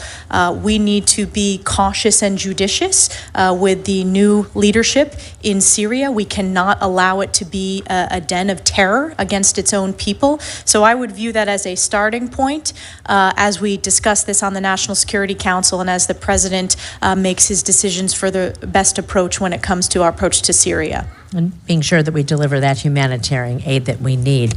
I want to finish my last few seconds talking about UNESCO and artificial intelligence. So the field of artificial intelligence rapidly evolving, again critical. We have a seat at the table to develop shared AI standards, guardrails, best practices. UNESCO has become an important forum for global conversations around the ethical development and use of AI, and produced the first ever global standards on AI ethics in November of 2021.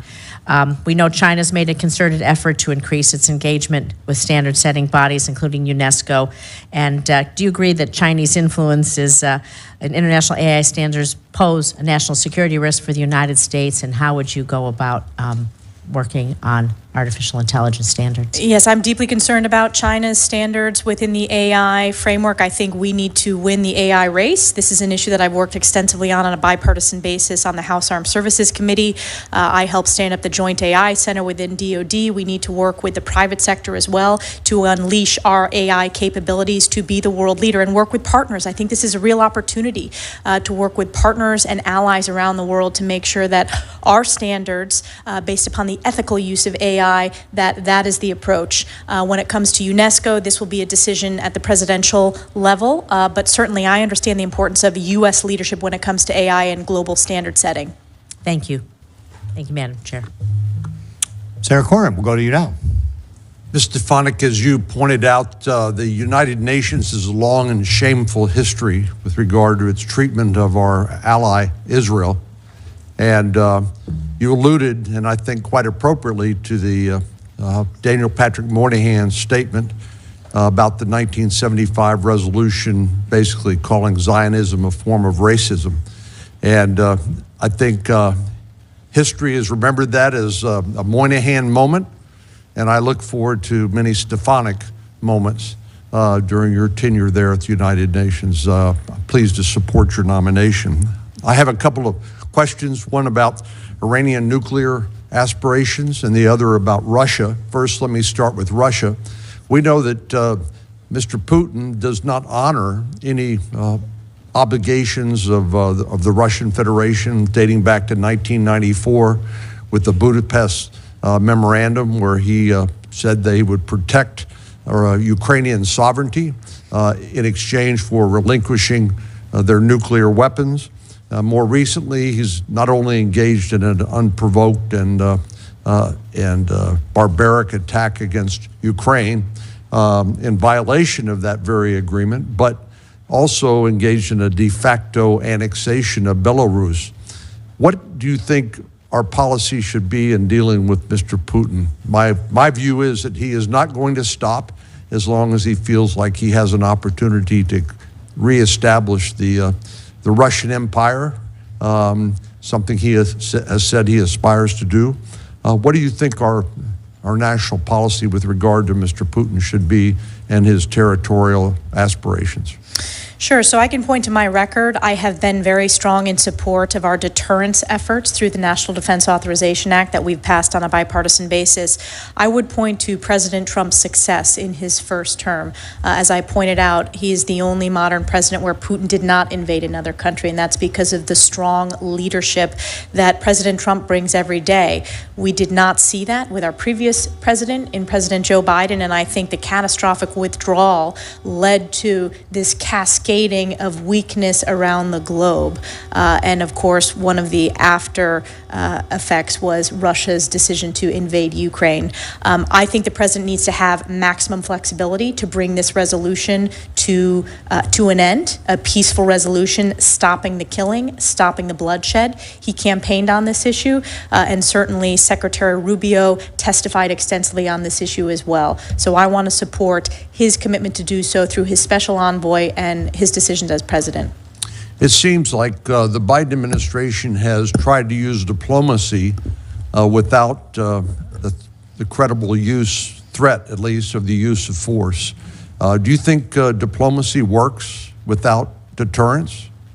I think you need to have deterrence. I think deterrence is key. You're talking to a member who's been on the House Armed Services Committee, who's served on the House Intelligence Committee. I think deterrence is our strongest way to ensure that we have peace. I've been proud to help rebuild our U.S. military in the first term of President Trump when he signed the National Defense Authorization Act in my district at Fort Drum. So I'm a deep believer in deterrence. Diplomacy is very important as well. And that's one of the reasons why I think it's important that this position serve at the cabinet level. And I'm honored that the president nominated me to be in his cabinet in this position.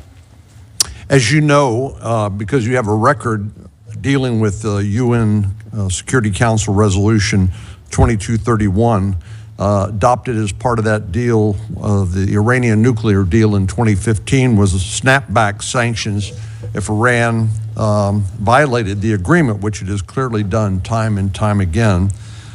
President Trump sought to initiate those snapback sanctions in August of 2020, but it was not successful at the time.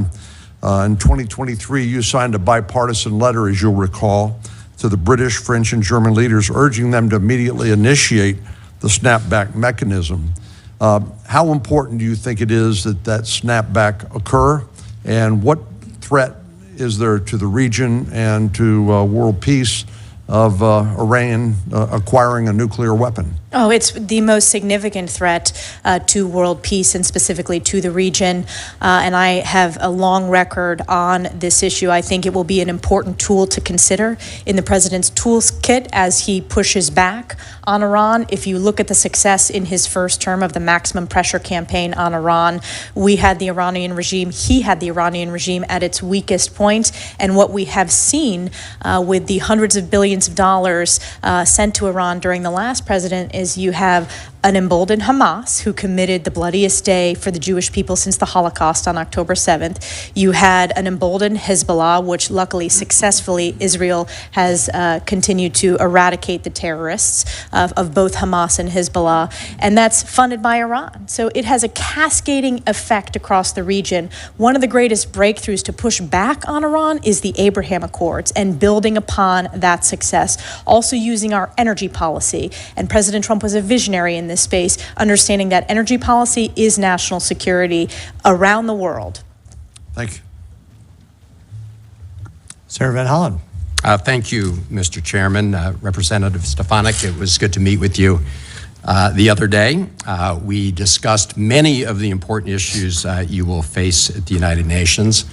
And I was pleased to hear you say that despite your voting record in the House, you support funding for the United Nations and most of its agencies. And we agreed that U.S. disengagement from the United Nations would simply cede lots of territory to our adversaries. Sadly, President Trump's decision to leave the World Health Organization will do just that. I believe it will make us less safe. Viruses don't respect national boundaries. Also, much false information has been spread about UNRWA this morning. I simply urge all my colleagues to go read the U.S. intelligence assessment of UNRWA, an organization that Cindy McCain, the head of the World Food Program, has described as, quote, indispensable. One issue that you will immediately face at the UN are discussions and resolutions regarding the ongoing conflicts in the Middle East. And I associate myself with Senator Rosen's comments about the importance of enforcing UN Security Resolution 1701, along with other UN Security Council resolutions. Like you, I've met with the hostage families, many of them, and I commend President Trump and Special Middle East Envoy Steve Witkoff for the role they played in finally securing the agreement to release the hostages and enter into a ceasefire. It's essential that they achieve its full implementation. I'd like to discuss your views about what people refer to as the day after in Gaza and beyond. President Trump has an opportunity to bring some light at the end of a very dark tunnel we find ourselves in, the latest chapter being the horrific Hamas attacks of October 7th. The president has said he wants to bring long-term peace and security to the region. Clearly, Hamas can have no role in that future, but long-term peace must include security, self-determination, and dignity for Israelis and Palestinians alike. When we talked in my office, you agreed that we should stand up and protect universal human rights and self-determination for all people, including both Israelis and Palestinians. And I'd just like to hear you today say that that's your view. To put that view in the context of the day after question, I think President Trump is uniquely positioned at this very challenging moment to bring peace to the region, to eradicate terrorists of Hamas and Hezbollah, to protect Israel's national security. If you look at the failures, we've given billions of dollars, and this is just the bilateral aid to the Palestinians, and it has been abused by Hamas. Representative Stefanik, it was a very simple question. I just asking you if you agree with the statement that in order to achieve long-term peace and stability in the Middle East, that we have to secure the human rights and rights of self-determination for both Israelis and Palestinians. That's a yes or no? I support human rights for all, and I think it's a disgrace that Hamas and Hezbollah have stripped human rights of the Palestinian people, and we need to ensure that we are standing up for human rights, and Israel is standing up for human rights. It is a beacon of human rights in the region. We agree with that. I asked you in my office also about whether Palestinians have the right of self-determination. My understanding was you said yes. Do you have a different answer today? That was not the direct question that we discussed. I said the You Palestinian believe people. that Palestinians have the right of self-determination? I believe the Palestinian people deserve so much better than the failures that they've had We agree from on that. terrorist It's leadership. just a pretty simple question. And I believe we need I take it peace the in the answer's region. Of course, they So- deserve human rights. So I want to ensure that, number one, we bring the hostages home. I so want do to all of us. Representative Stefanik, let me just ask you. I have 30 seconds left. I'm rarely surprised by answers in my office, but I did ask you whether you subscribe to the views of Finance Minister Smotrich. Of who? I'm sorry, Smotrich, this is the Israeli Finance Minister Smotrich, and the former National Security Minister Ben-Gvir, who believe that Israel has a biblical right to the entire West Bank. And in that conversation, you told me that, yes, you shared that view. Is that your view today? Yes. Okay. I think when it comes to this very difficult issue, if the president is going to succeed at bringing peace and stability to the Middle East, we're going to have to look at the UN Security Council resolutions, not just the ones on Lebanon, which we should enforce, but other UN Security Council resolutions. And it's going to be very difficult to achieve that if you continue to hold the view that you just expressed, which is a view that was not held by the founders of the State of Israel, who were secular Zionists, not religious Zionists. Thank you, Mr. Chairman. Thank you, Senator Van Hollen. From the great state of Montana, Senator Daines. Chairman, thank you. Congresswoman Stefanik, congratulations on your nomination, and thank you for being here today. I'm very pleased to see President Trump placing such a strong emphasis on this very important position of ambassador to the United Nations. It's important for the United States to be active at the table of the UN to protect and advance U.S. interests. It's hard to imagine that the United Nations, which was born out of the tragedy of the Holocaust, would become a significant voice, an instrument of anti-Semitism. That is exactly what's happened. Not only has the UN General Assembly condemned Israel's right to defend itself and demanded Israel end unlawful presence in occupied Palestinian territory, but it's also attempted to recognize Palestine as a state. And programs such as UNRWA have actively assisted terrorists. I remember being in the Hezbollah terror tunnels in late August of 23, seeing what was planned. In fact, when you walk down with IDF soldiers to see spray paint in Arabic on our way to Jerusalem.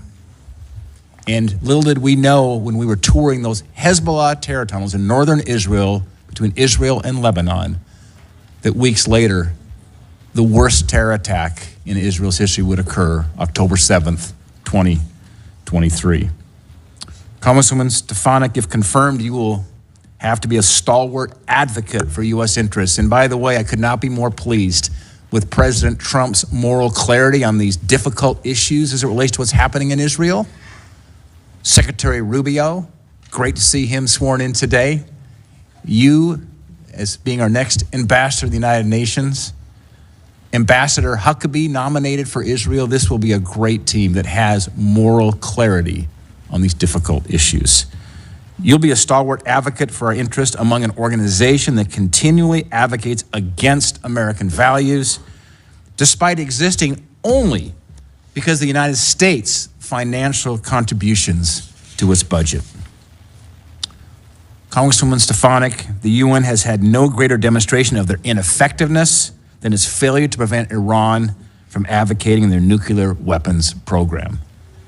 In your opinion, how could the United States, as a member of the Security Council, encourage the UN to take actions to curb the advancements of Iran's nuclear program?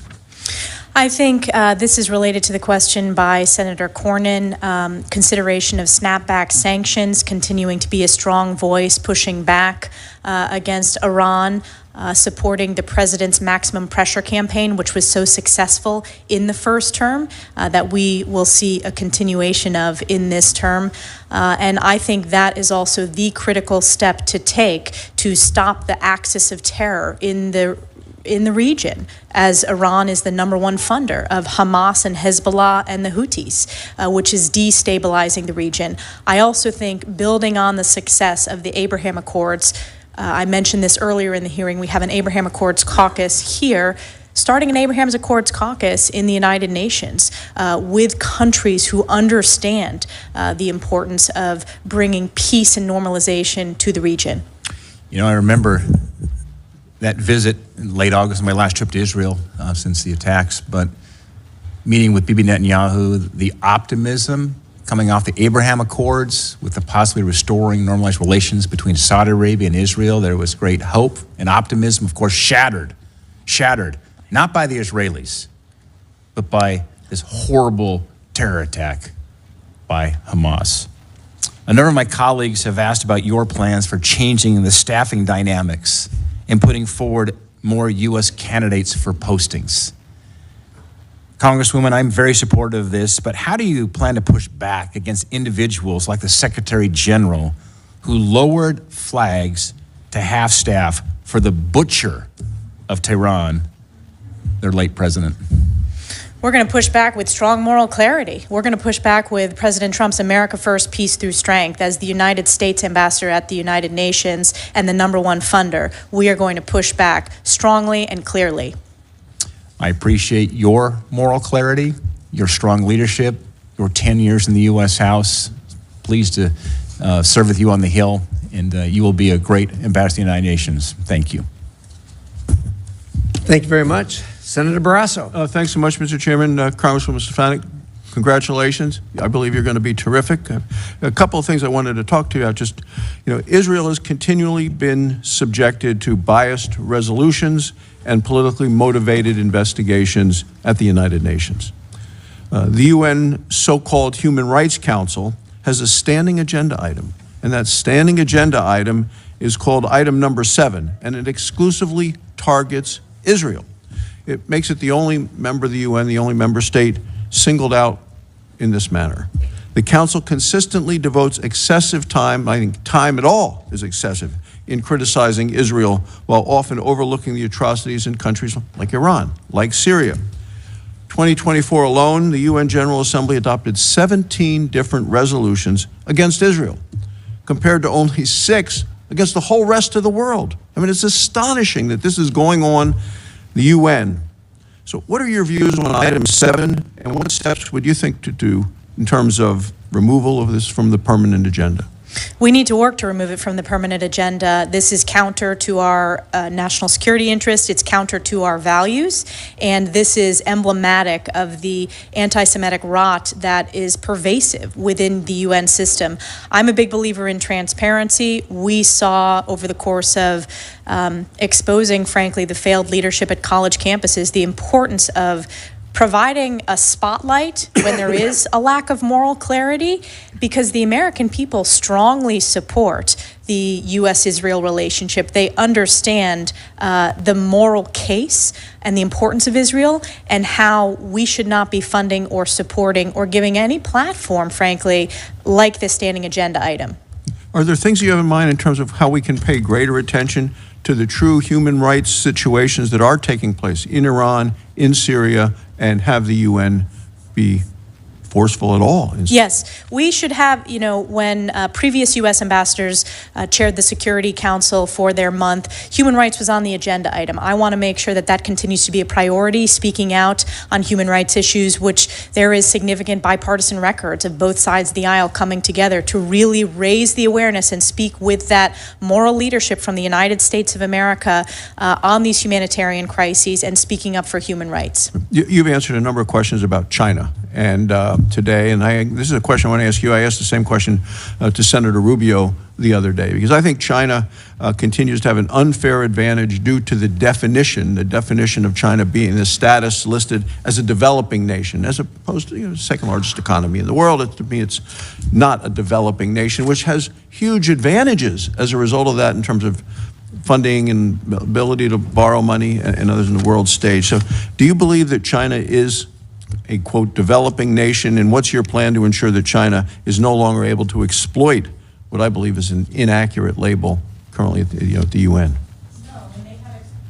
No, and they have exploited not only that inaccurate label, but they are the greatest perpetrators of intellectual property theft. They are the most significant national security challenge. I think generationally, this will be the greatest challenge that my generation faces. And I think that we have an opportunity, because if you look at the bipartisan focus and concern on ensuring that we not only meet this challenge, but that our values, we continue to strengthen our partnerships and allies around the globe, I think we have an opportunity to deliver real bipartisan results in this space. You know, you, I think, used the words accountability, transparency. I know that's the way you acted in Congress, and we'll do in this. The U.S. contributes, 22% of the UN total budget right now. You know, how are you going to ensure that that financial burden at the UN are actually shared more equitably in accordance with current economic realities? Well, first of all, working directly with members of the House and the Senate, with our oversight members and specifically the appropriators, is very important. I think, as I discussed, doing an assessment of all of our funds, ensuring that we're being good stewards of U.S. taxpayer dollars, that we're looking at results-based entities within the UN system, organizations that support American interest, America first, peace through strength, and working with our national security team to do so. I want to provide this committee with full transparency about where every dollar is going within the UN system, which, frankly, this committee has not gotten before, and we deserve that as good stewards of U.S. taxpayer dollars. I believe I one time heard you say, we are the nation of the United States, not the United Nations. And how are you going to preserve and protect American sovereignty within the UN? I deeply support American sovereignty, and I know that I'm going there to be, if confirmed, the ambassador of the United States to the United Nations and not the other way around, and I will always stand up for American values. Thank you. Congratulations. Thank you, Mr. Chairman. Thank you, Senator Barrasso. Senator Lee, thank you for joining us. The floor is yours. Thank you very much. Good to be back on the committee. Representative Stefanik, congratulations on your nomination. You know, to start off with, I'll say that I've made no secret about the fact that I've got a healthy degree of skepticism about the United Nations. In fact, I've introduced a bill to defund it. But I believe you're properly equipped and prepared to handle the challenges within the United Nations between now and whenever we might have the wisdom to defund it, should that occur. And look forward to working with you on that and on your efforts to reform it from within during your time, should you be confirmed. Now, the United States is one out of 193 member states belonging to the United Nations. In this setting, the U.S. will obviously need to engage with allies and bring about any needful, proper reforms within the UN. Who do you consider our best allies within the UN system? The Brits are a very important ally in the Security Council. Israel is a key ally. I think we need to continue to make inroads with developing countries within South America and Africa. It is important to build on the success. China has had a significant effort to try to peel off those votes in the General Assembly. So I think we need to approach it that every country has one vote. And I know that as a House member, no matter what your district is, you have one vote. We need to build up and build our coalitions. Japan is obviously a key ally. Australia is a key ally. But on the P5, the Brits, we share so many values and are incredibly important. French are also an important ally as well. And then Israel. Israel is a huge priority for me, and making sure that the rest of the world knows that the U.S. stands strongly with Israel. And how would you describe the attitude of the United Nations as a whole toward Israel?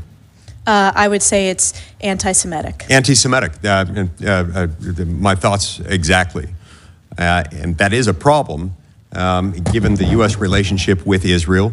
It's a problem that the United Nations takes such a hostile approach. It's also concerning that within the United Nations Security Council, we have people who, let's just say, don't share our interests, who have veto power. How does that limit our ability to effect significant change within the United Nations? It's a significant challenge. It's a challenge that the ambassador, and if confirmed, we will face every day with China and Russia's veto on the P5. And it's a challenge that we're going to need to continue addressing. It is important to speak out and stand up for American values and be a voice representing the United States of America at the Security Council, but it's a challenge. The International Criminal Court maintains a liaison office at the UN headquarters in New York. And as you're aware, the U.S. granted the UN what it refers to as an inviolable headquarters district in 1947. The UN and the ICC also maintain a negotiated relationship agreement that obligates them to cooperate and exchange information. But of course, as you know, the U.S. is not a party to the ICC, and with very good reason. I hope we never ratify that.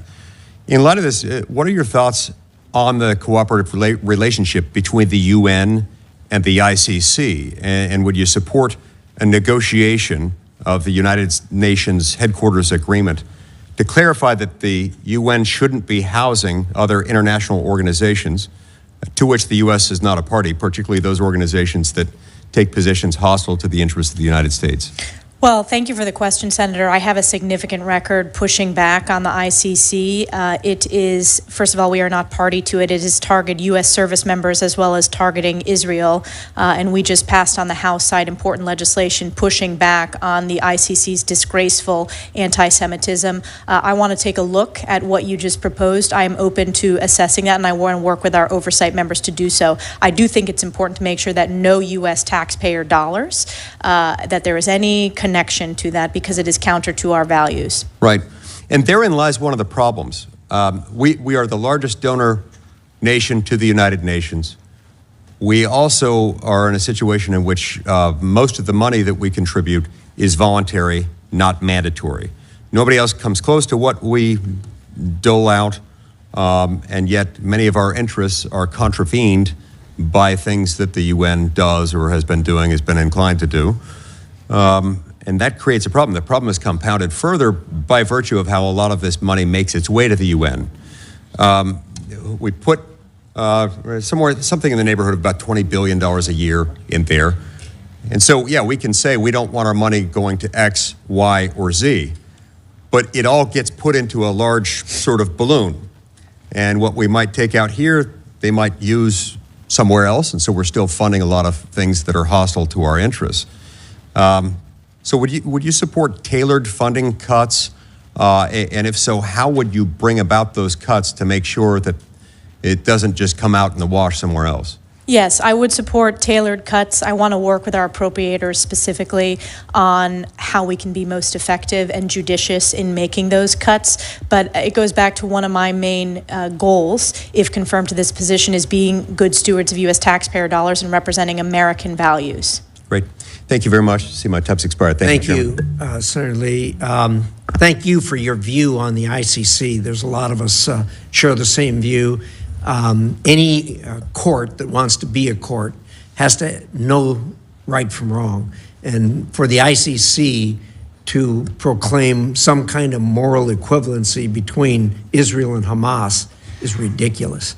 They can't have any kind of standing in a judiciary or legal system with that kind of a view. So thank you for your view in that regard. Senator Schatz. Thank you, Chairman. Ms. Stefanik, nice to see you again. Thanks for taking the time.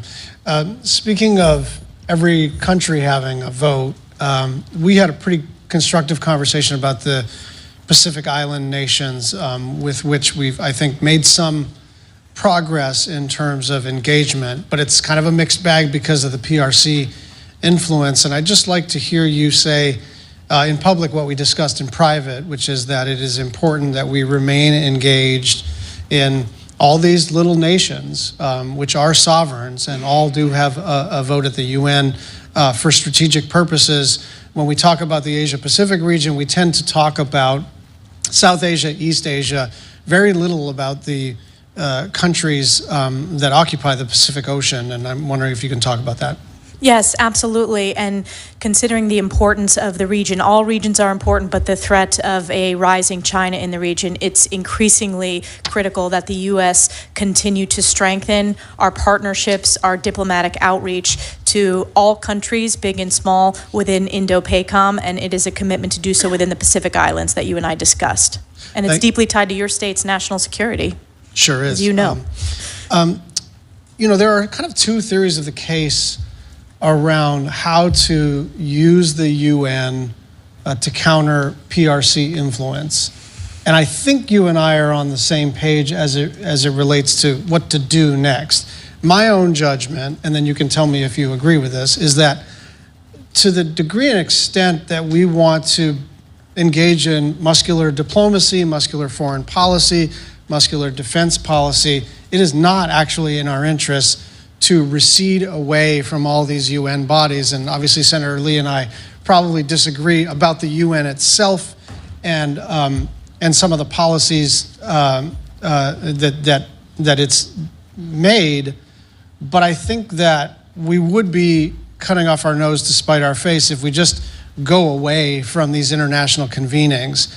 And so, because China is not going away, they are trying to run the meetings. And to the extent that we withdraw, I know WHO is a done deal. I know Paris is a done deal. Fair enough. Elections and consequences and all of that.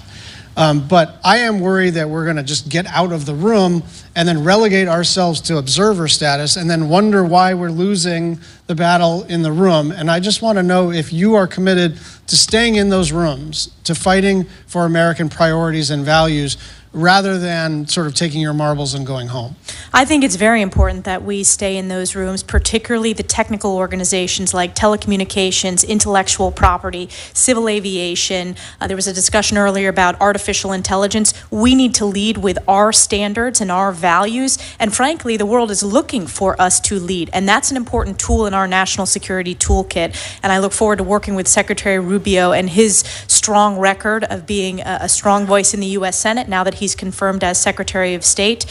So certainly there will be policy disagreements. I support the President's decision, but we need to push back in the short term and long term against the CCP's inroads, and we need to do so with people as well, both at the lowest level, the starting entry levels within the UN system, but also the senior level and heads of these sub-UN agencies.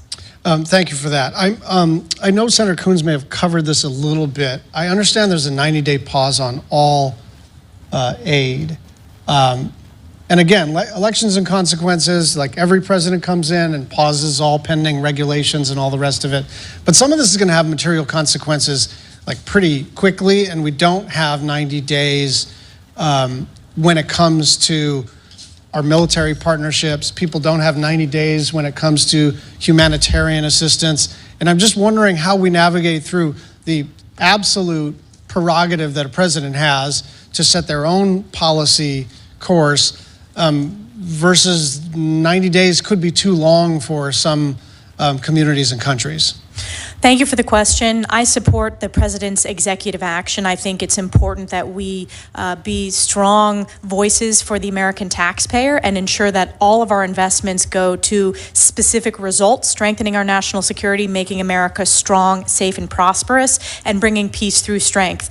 If confirmed, I will work within the National Security Council and with the President and Secretary of State to ensure that we have the strong tools that we need within the United Nations to work with Secretary Rubio on our broader national security strategy that the President has laid out for the American people. Yeah, I guess what I'm trying to figure out is, can we agree that 90 days may be too long and that if confirmed, you're going to try to figure out where to turn the spigot back on? Because right now, this is a blanket freeze, and I presume some of the things that are frozen are going to get unfrozen. It'd be better if we could unfreeze some of these things in 20 days rather than 90, because there are real geopolitical consequences to freezing all aid for 3 months. Thank you, Senator Schatz. I do support the President's executive order. We will work on the National Security Council to make sure that all the tools that are needed to protect our national security, and the diplomatic piece is an important part of that when it comes to the UN. I have confidence that the President's going to make sure that we have the tools we need to protect our national security. I liked your answer to the previous question better, but thank you very much. Senator Schatz, you raise a good point. when you do a blanket executive order like that, sometimes the law of unintended consequences takes over. Having said that, every one of these executive orders can be amended, and we have a history of amending them, both sides, over years. So I'm not as concerned about that, but it is a valid and legitimate point. Thank you so much. Senator Cruz, you're up. Thank you, Mr. Chairman. Congresswoman, congratulations on your nomination. You're going to be terrific. I want to go back to a topic you discussed with Senator Cornyn. I want to focus on Iran's push to build a nuclear arsenal, which poses, I think, the most immediate and acute threat to American national security. When the Ayatollah chants death to America, he means it. And I believe he would absolutely detonate a nuclear weapon over an American city if he could. The Trump administration got Iran's nuclear program in a box and kept it there. President Trump withdrew from the catastrophic Obama-Iran nuclear deal in 2018. He imposed maximum pressure in 2019. He invoked the UN snapback mechanism in the UN Security Council, Resolution 2231, to reimpose international sanctions in 2020. For that entire time, Iran was deterred from making significant advances on their nuclear program. They did not even enrich uranium above 5% or cascade advanced centrifuges. Starting in November 2020, the Iranian regime gambled that it could start rushing to a nuclear arsenal, and the incoming Biden administration would let them. Unfortunately, that proved correct. In November, the regime approved a new law calling for major nuclear advances. In January, they started enriching at 20% at Fordo, the underground enrichment bunker built into a mountain that the Obama-Iran nuclear deal left open. The incoming Biden administration responded with appeasement.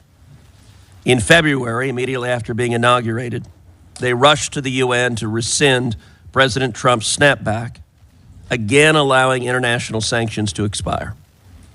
For the next 4 years, the administration continually dismantled pressure on the regime and refused to impose sanctions. We know the result. Today, the Ayatollah has achieved a nuclear breakout time of 0.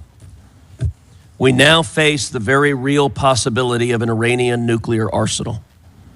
I do not believe that this is a threat the U.S. can tolerate, and I'm confident that both the President and Secretary of State Rubio agree.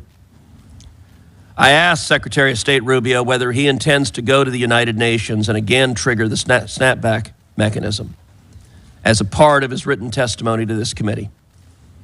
Here was Secretary Rubio's response, quote, "I believe it is in our national security interest for the UN Security Council to snap back the sanctions that were suspended under the JCPOA.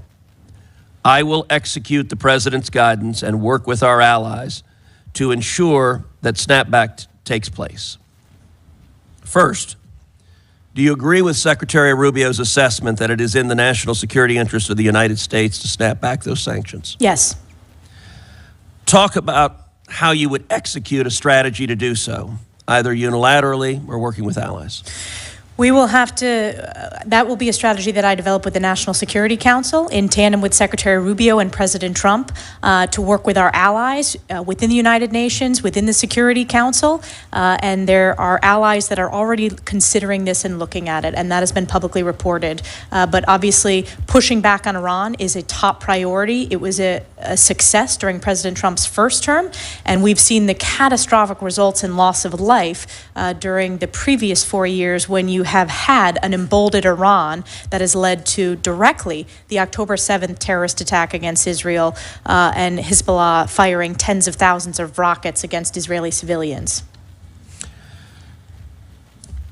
Let's move to another topic. You and I talked about the deep rot in the United Nations when it comes to supporting terrorism against America and our allies, especially Israel.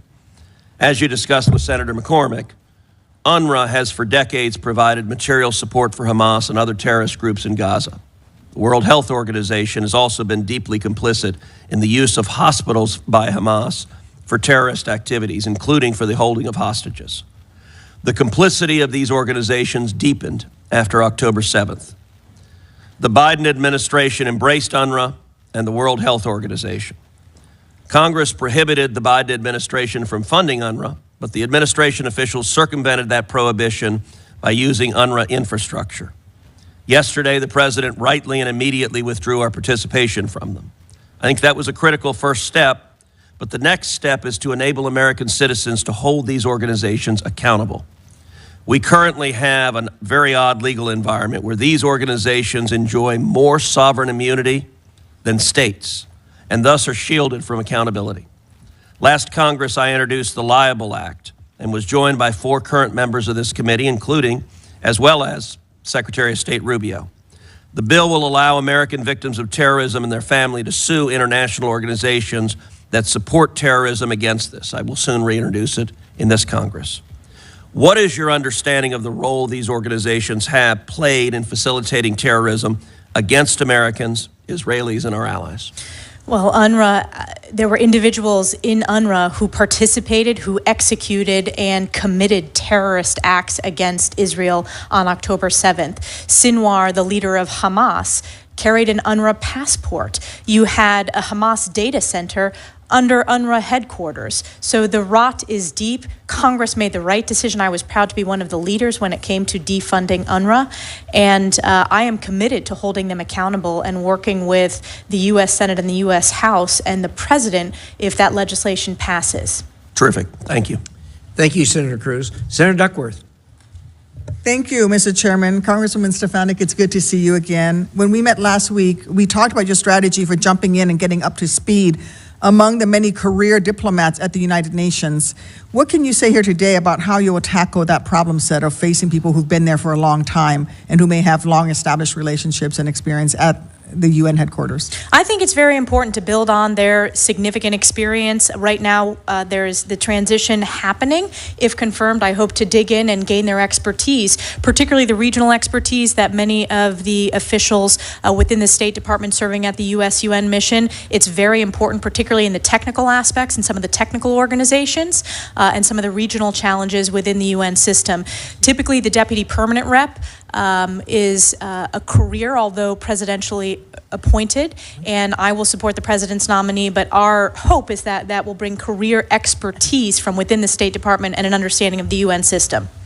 Will you commit to proactively engaging the rotating members of the Security Council and investing time, particularly in relationships throughout those who represent the Global South? Yes, that is very important. It was an issue that you and I discussed, Senator, and was actually asked in previous parts of this hearing. It's incredibly important. If you look at China's inroads in the Global South, it's one of the greatest challenges that we face when you look at the UN voting habits of various countries. So we need to build upon our regional organizations and push back on Chinese influence in that region, and that starts with engagement. Thank you. Shifting gears to Southeast Asia.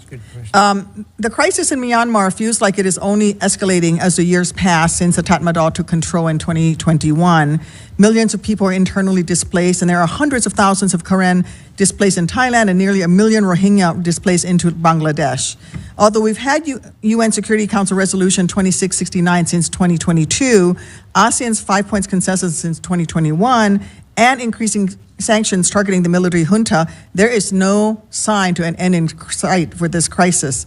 It's also created a ripe environment for criminal activity, with cyber scam centers engaging in human trafficking and enriching themselves by targeting people with fraud. This has a major economic impact, including on people here in the United States who find themselves targeted.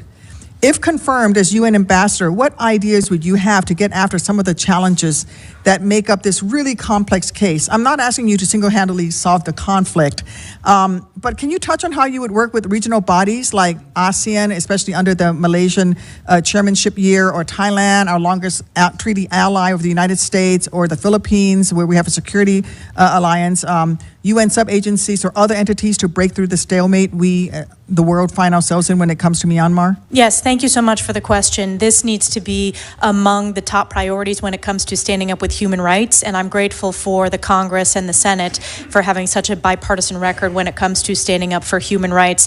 I hope to return that to a top priority when the U.S. has the opportunity to chair the Security Council, and I think building on these regional organizations like ASEAN is very important. I myself led a delegation with House Armed Services Committee colleagues, House Intelligence colleagues. We went to Thailand. We have gone to other ASEAN countries on that visit and working with them within the region because it's so important to the security in the region and the values that we strongly support in the region.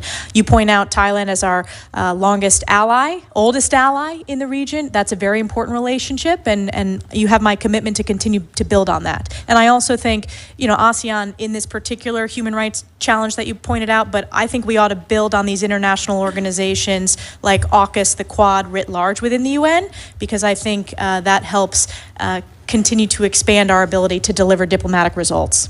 Thank you. I very much look forward to working with you in your new position. Congratulations. Thank you, Senator Duckworth. You're back, Chairman. Thank you, Senator Duckworth. Senator Shaheen. Well, thank you, Mr. Chairman. I had a couple more follow-up questions. Let me also, though, first recognize Congressman Joe Wilson, who I'm sure is here in support of Congresswoman Stefanik. So nice to have representation from the House Foreign Affairs Committee. Thank you. Congresswoman, the UN Security Council recently renewed the mandate for EUFOR Althea in Bosnia and Herzegovina through November 2025. It's been a constant challenge, and I worry that the UN-backed peacekeeping mission is needed now more than ever, perhaps in greater force because of the Republic of Srpska leader Milorad Dodik, who is sanctioned by the U.S., and he continues his secessionist threats. So if confirmed, will you commit to building consensus for maintaining that peacekeeping mission in the long term? Yes. Thank you. Another area that I'm concerned about is the work of the International Organization on Migration and the UN Refugee Agency, which is supporting thousands of displaced from the Russian-occupied territory.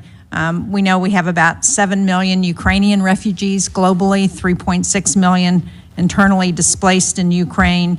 Moldova, which is sandwiched between Ukraine and has significant Russian influence, hosts refugees that are equivalent to 5% of its population. It's dependent on UN humanitarian support especially. So if confirmed, will you continue to support these critical humanitarian operations in Ukraine and Moldova? I think it is important that we take a look at all of our UN entities and all of our UN agencies to make sure that they deliver results and represent our values. And I want to work with the National Security Council and Secretary Rubio to do an assessment, make sure that it's results focused, and get back to you once we do that. But I want to work with Marco on that. Good. Well, that's fair. And I think it's in our interest to help ensure that those countries who are impacted by the fallout from the conflict have the support to be able to withstand Russian influence so that they don't also fall as the result of conflict. And let me also register my support for the UNIFIL mission.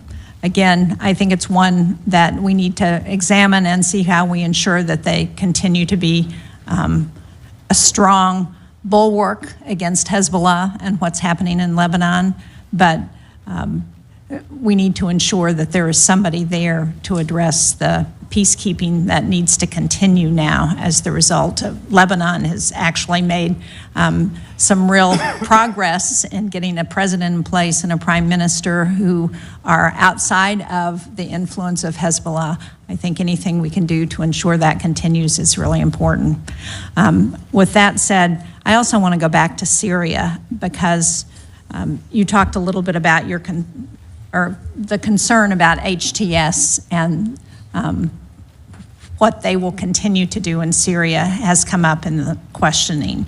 The fall of Assad probably dealt as big a blow to Iran and Russia as anything that's happened in the Middle East in recent years.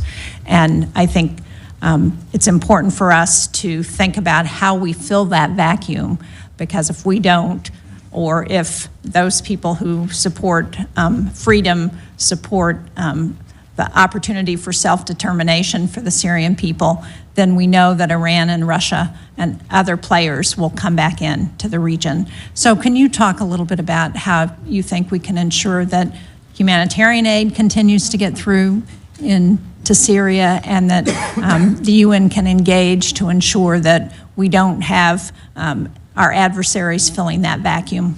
I'm deeply concerned about our adversaries filling that vacuum. I also think that it's important that we continue to ensure that there is not another reign, frankly, of terror against the Syrian people. It's a very complex, there are open questions, and I want to work with Secretary Rubio and President Trump to ensure we have a real verification process.